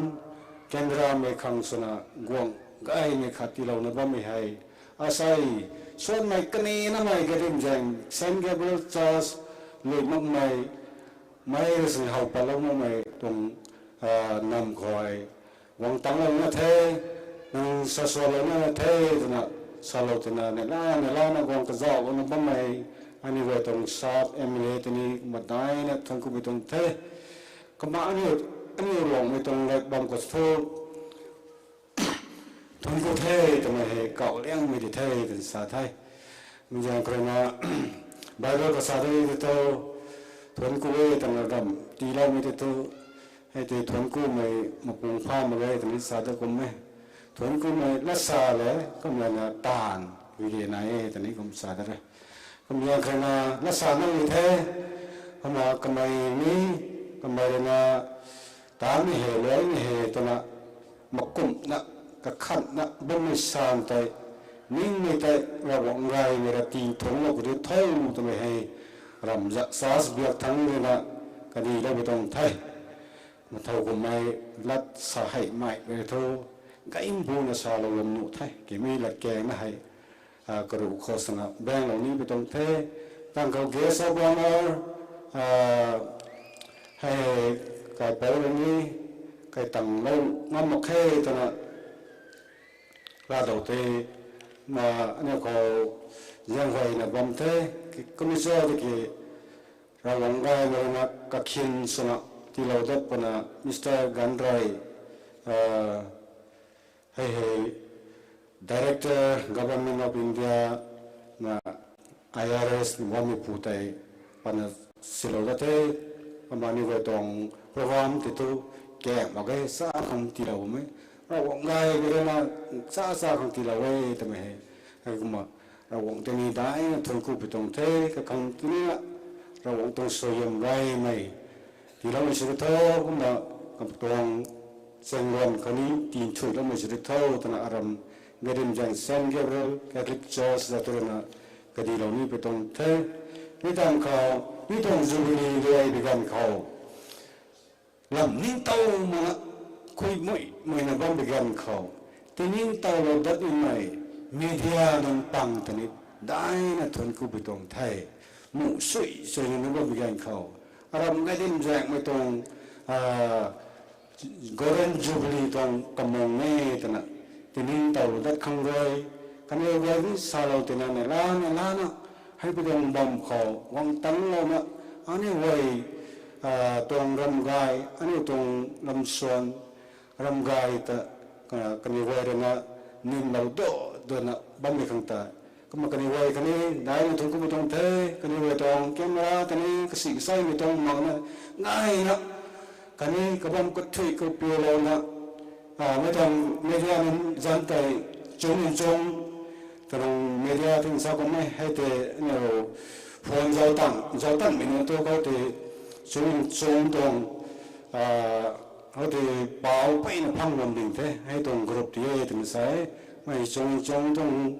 media mấy thằng group thì nó cũng mà tiếng sang vậy là thông qua mấy thì mấy thứ ăn ruộng mấy tòng băng còi cũng mấy đi nai bầm na boy ta mai ai suam mai ram thai no mai sing ni par ai cũng bây giờ cái này vậy thì ni ban thi rong sing na gai na sin su sai na cái này anh ấy vậy tong zati ta zai cạo thò lên này su cái nhớ không rồi cái này vậy không thì ni gai này là cũng gai này cái sang gai này bu hai này thì nó mới sẽ thâu ta mai media nên bằng cái tiếng mà đại này từng cụ bị tong thếมีบางคนสนะกันเอากระดาษก็มาไหนมีต้องจูบิลีอะไรปนไม่กันเขาตะกุมสุกโตตนะนี่เรื่องขันนั่นนะนี่ทุกการร้องอักขัดเขาบัมบิเทเลนะอันนี้การร้องเขานี่สุนทอสมัยนี้ไหนไปเป่าสมัยนี้ไหนมาไปกูเนี่ยบัมบินี่ไว้ไหนไม่ให้สาเตาส่วนเตานี่ไหนตอนนั้นนี่พลังนะไปเขาเก่าที่นะใส่กระดิ่งอย่างแคทอลิกชอสนะ Jubilee นายพนิษฐ์ไทยไม่ก็นัดจังกวนเรานี่นะไทยตัวตนะกังเลเซนคุยเซนหวยตัวนะมีส่วนทางนี่ก็นุ่งอาบน้ำก็มาที่นี่นะนี่ก็ปีพนิษฐ์ไทยลาพนิษฐ์ไทยตัวเราตัวนะลงลิงได้นะนู่นเราไปขังตัวนี้ส่วนทางนี่ก็ตัวนี้ก็มาปันตีลงซิงนะดอกไม้ส่วนทางนี่ก็สุขที่ไทยตัวมาให้อารมณ์กระดิ่งแจงเซนแกเบรลแกติกเชอร์สตัวนะกันมา ทวนนี้ทวนกูกำลังกระดีเหล่านี้ไปตรงเทมีนะหำมากมายลูกพวงกับบัมมายนักวันสิ่งใดเราเนี่ยขังเดี๋ยวเราแต่ละสารแต่แม่ล้านนันตาเว้ไอ้ก็มาตันก็เองก็มาบำนี้ที่ต้องก็จีวายให้ก็ไม่ไหวนะให้โฟไม่ก็ไม่ตันก็ไม่ก็ไหวนะให้เราไม่ทุ่มไม่เล่าไม่เป็นแรงคอยนะยุดไม่เล่าไม่เป็นแรงคอยนะให้กลุ่มฮาวายต้องเชื่อเราไม่มีให้ไม่ไหวนะต้องเป็นกันเทไอ้ก็มามีก็มีวิโรจน์เลยมาบนสองกันเลยที่ชาก็มารำการร้องมีไหวเดี๋ยวนี้ก็มาข้าแล้วกูแจ้งเลยนะให้ก็ไม่ตายงั้นไม่ตรงนี้ไม่รู้เขาอะไรทนกูได้ทนกูอะไรนี่ไงสามีตัวนำกองปังนี่ไงนี่นำกองปังจันเตยก็กูตัวนั้นต่อผมคนให้นี่นำจันคิวสัตุได้ตัวได้แจงนำกายแจงปัจจุGaidimjang patu Gaidimjangนี่ว่าให้รำมงอคัดนายแต่ครูด้วยในระดับบางคนนี่มีตรงแปลงกันเขาให้นี่นะใส่มีกลมไปตรงมงให้ตามปัดโดยปัดในบำตรงนี้ทำไมให้ก็กูตรงพรมที่นี้ได้ในทุนกูไปตรงไทยไม่ก็กูตรงพรมก็ให้รับไว้ยังไง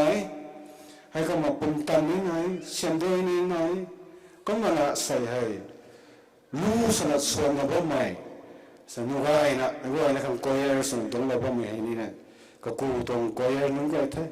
กันในวัยคำตัวนี้ก็มาตายในทางกูตรงนี้นี่ก็มังจะเขาไอ้ก็มาตัดนั่นนะเจ้าพ่อไม่กันนี้ชัดเจนนะเจ้าเก่าไม่นั่นสุกันเท่าทำไมให้ก็กูตรงก้อยนึงก็ก็มาได้ในทางกูตรงไทยทางกูขังกำลังไว้ในมาได้เถอันนี้ไว้ตรงกันนี้เขาให้ denomination อาจุไปนะนายพบพิจารณาเขาเองอารมณ์Gaidimjangเขาให้นะ Baptist นาย custom ของนาย Catholic Church ของนายว่าตัวสาธุกรรมเซเว่นเดย์ก็ทุหนูเราต้องนะให้กำลังมาในกันไทยก็มีรัศมีก็ทุ่มนายก็มีแรงกระนาอาศัยมีปังก็แต่ได้ไม่ไปทุบัพติสต์ไม่ได้ไม่บางคนให้คนเป็นยังเขาน่ะใส่นับวันที่ตัวที่จังไก่นี่มีขังก็ไม่ได้ปวดใจไปรู้ก็เกี่ยนายมีด้วยนั่งเนียวเขาในขังที่ไทยนั่งเนียวเวลาเชื่อมนั่งมาที่ไทยนั่งเนียวตัวใครตัวน่ะไก่ตัวน่ะเจ้าหอยตัวน่ะรับเงินต่อนี้สำเร็จงานบำบัดเทการในอาจุตัวเบยให้ก็มาก็ว่าให้ปลดให้ที่เราบำบัดเทก็มารำGaidimjang Baptist คนในบำบัดส่วนทางนั้นก็พูดในบำบัดคำนั้น society ส่วนบำบัดพร้อมอาจุไว้ที่นี้ได้ในทุนกุไทยทำไมให้ส่วนในGaidimjang Catholic Church จะตัวน่ะชาวนี้ไปตรงไทยให้ก็มาเมื่อเขาทุนกุไทยทุนกุเราดัดนี้นายดัดเดให้ก็มาที่แสงอ่ะตัวน่ะสาธุเขาที่กรมเรื่องลงตั้งเราไปไทยไรน่ะอันนี้เป็นเส้นใหม่ลูกวัยนี้เราหวังได้เลยนะกรุณเกลียดได้นะดำเราทุกทอให้ก็มานำป่านมีทำไมจุกในไทยแต่เมื่อลงจะโทใครหนาวต้องมีในไทยลงน้าจะทลายต้องมีในไทยลงชุ่มจะทลายต้องมีในไทยตายพายลาต้องมีในไทยให้ด้วยใจใส่ให้ในล้างไม่ต้องเจ้าเป่าวังเจ้าเขากระดิ่งด้วยให้เราวังต้องเจ้าเสียนปานกระดิ่งก็มันเนี่ยไว้คำนี่Gaidimjang Saint Gabriel Catholic Churchนงปูกวยนั่นนะรำก็ให้มีที่เรานำมาไว้กี่ไม่ไว้นะนุ้ยกระเรส่วนกระเรเราไม่ให้นะนั่งเนี่ยหังเปลี่ยนมิสเท่าตัวไม่ให้ลูกไว้เขาก็มากระดีกันเราไม่ไปต้องไทยมีปังเขากระรวงเขาก็ไหนJubilee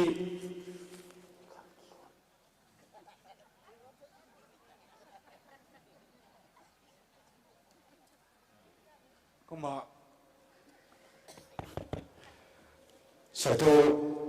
เต็มคำเต็มแรงนี่เท่แต่ละดีเงินแต่ละคำนี้คำไม่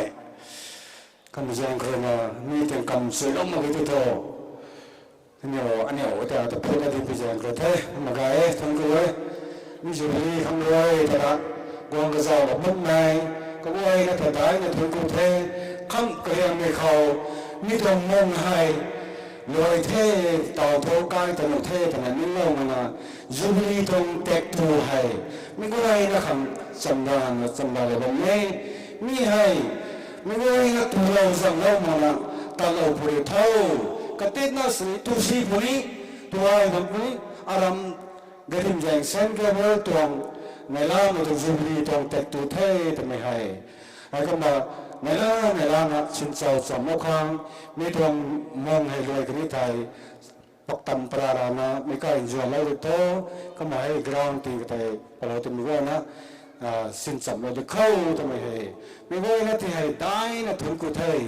นี่แหละแกนะให้ชาลานรวยกันที่ไทยถึงกุไทยเป่าคำกวางเป่าร่วงไม่ Jubilee Vice Chairman kemarin na thongku mai latsa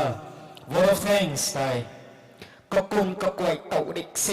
se na mai katui na khang pian ho khang thongku mai latsa sa lo mai khang tai pai na thongku mai karu ko tane indau bi tong thai ko na lungsu lo purio khana Jubilee committee za thren na skip so lo mai gang khat nai na ba mai ko tho kazan sa kwang mana sa pok khao apau gi ngam ka maiก็ไม่ให้นี่ก็ลุงยิงได้ไม่มันใส่อาคาเต้เซนต์เกเบรียลแคทอลิกเชิร์ชให้กระแสไงได้ในปณิเทศนะซาโลตินะกระคังคัดเสน่ห์กระดานะคังนิ่งเรามันนะควงจูบิลีเขาฮูนะระกวางลูลาไทยสวนนะซานะไม่ควงให้ปิวนะสาสวนทุเดย์แต่นะก็ไม่บ้านได้นะสิงเรียงูบูเสน่ห์ตีนูไม่ควงดังไงก็ไม่ได้นะโดนตีเราเว้นไปนะบ้านได้นะดาบเราอ่ะเปล่ายิงงามกับไม่ตายบำไปกันไม่ตายให้ปิดวังผู้เขาปัดดิ่งเรานะตีบิวมักไม่หลุดมักไม่ตวงประกาศอักขนะให้ลาเราก็ดูขังแจงหอยปิดทองไทย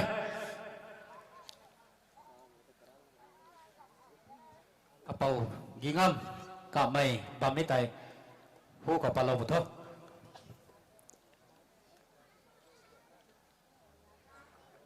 กำไมบ้างวันนี้แรงร่อยสมัยกระพานสนาปลาลงนะปูกระกันแต่บ้านปีไทยลายนะแรงร่อยสมัยกระเต่าประเทศคุณนะ May I request our parish priest to come and hand over this small token ลุงสู่เราปุริโยกล้าเดาไตนิ่งกระบอกใหม่นะนิ่งตังเราตมังเทแต่เกี่ยไม่ตรงโฟกัสนะให้เดี๋ยวมาบ้องพันสนีลาเราปะโทแต่ในระหว่างสันเขาเส้นคู่เส้นไข่ไปตรงไทยก็น่ากระลวยด้านน่ะท่านกูไม่รักษาก็ตายสากระลวยด้านนี้ให้กระเทอสาบิวมาเกยตะกี้พรมเลี้ยงจะเทอขันนี้อาจจะเทอนะสากระตำเหล่านี้ไม่กระเทอสุนเสอันนี้ว่าให้เราสุปุยใจใครล่ะนิ่งตังถ่ายไม่กันนี่นายเทชาตังถ่ายไม่กันนี่นายเทก็มองควันสนีนิ่งกระซุกสู้กระซุกชากระซุกเรานะอาศัยเงินเตาคงได้เงินนะสปอร์ตกระกันกระทุยนักเขาตีเราว่าไม่กระบวยเทียมได้ไม่กระบวยนะแต่ทงกูเทนะอาจารย์เทชากระตำเลยเดิมตรงเทก็นักขัดได้นะให้ไปตวงเซนเกเบรียลแคทอลิกเชิร์ชนะอาศัยง่ายเพราะไม่ง่ายได้ตวงกระทายให้นี่ที่สิเหล่านี้ไม่กระทบกระสันทายมาบำหนูกระลุนทายมาบำหนูตะกี้เขากระแมงสุนัขกะลาวลาวนะดาเราบ่มีนนไทย Father Daniel เกงไหม Brother จุมไรเป่ารวมไหม Sister Agnes เกงไหม Sister Mercy เกงไหม Sister Jolin เผาไหม Sister Helena เกงไหม Sister Emilia กาบไหมกันนิวให้อาศัยติ้งกุมเรียงู Golden Jubilee ตั้งไม่ตวง Saint Gabriel เรนะทายมาบัมปุงำปุยกระสังอันนิวเรนะตัวปุยสาวสุกระทายที่ทายแล้วไม่หลังไทยตัวน่ะไม่ตวงเขาให้ผู้เขาดาเราบัมตรงไทยกันแสกังตังเราเทกันแสกังตังเรามาเท่ก็มองควันสนีกันนิวตัวนี้ทนกู้เท่ตัวน่ะไม่ได้ไม่บ้านได้น่ะดับเราไว้เขาก็น่ะกันนิวตัวนี้เรียกว่าสุเหล่านี้นังนิวไทยเขาเลส่วนกูนั่นไม่ได้มันใส่อจุนายน่ะบ่แม่นังนิวตายผู้กูแล้วไม่กวยให้ซิกดุยแต่กระทำท่านน่ะกามกู้พวกเขากามง่ายไม่กระดูกขังไพ่ดิ่งลาง่ายไม่กระดูกขังนังนิวเนี่ยนะซิกโดยกระทำท่านนะแต่บนตัวไทยทำไมแต่หมู่เราผู้เดียวแต่นะให้เขาได้รวยเราไม่สู้กันไทย cũng là tàu thô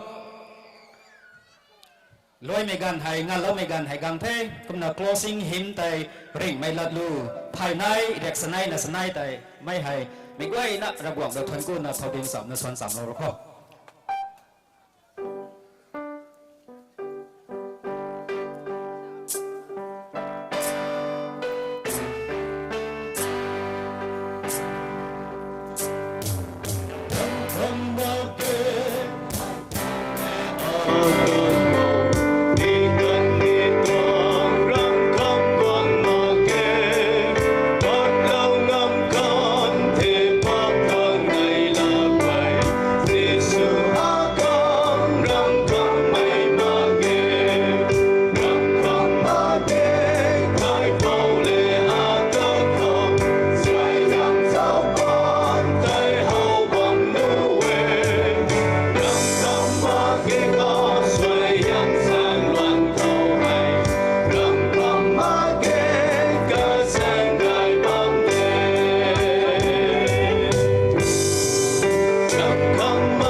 gai thế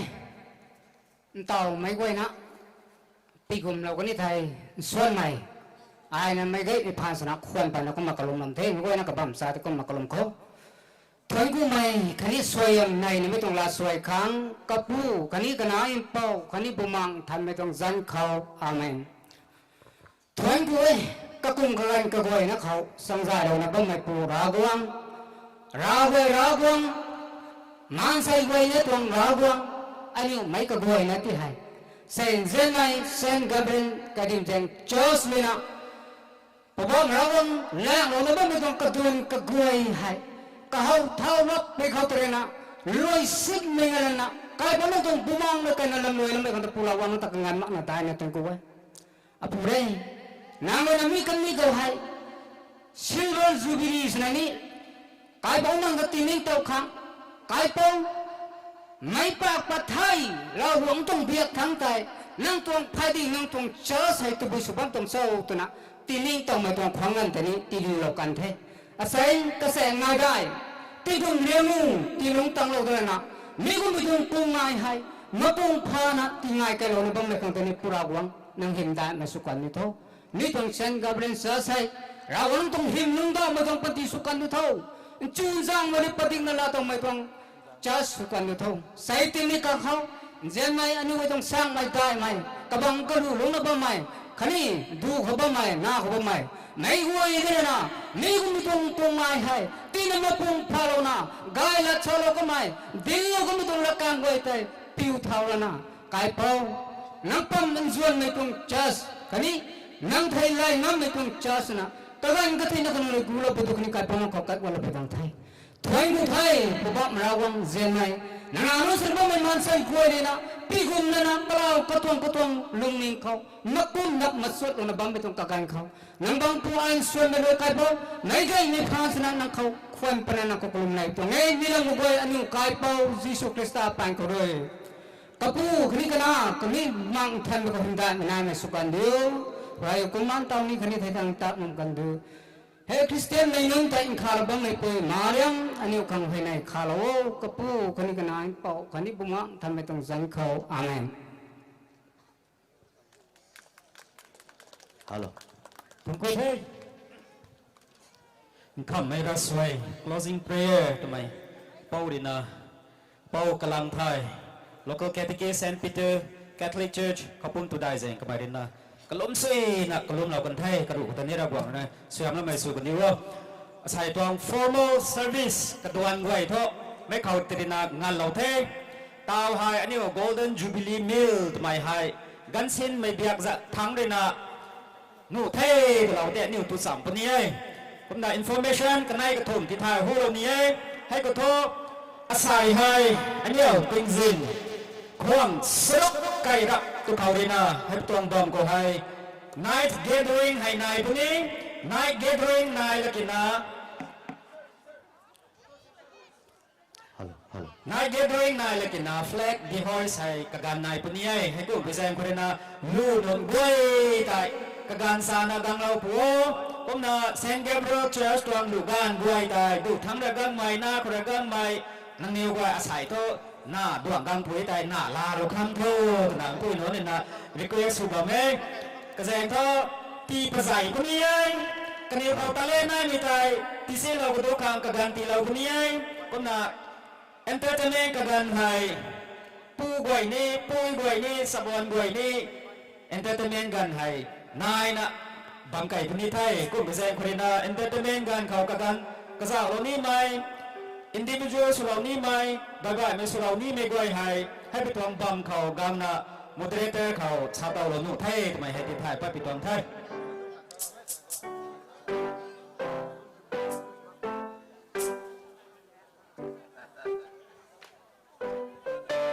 Father sister กวยไทย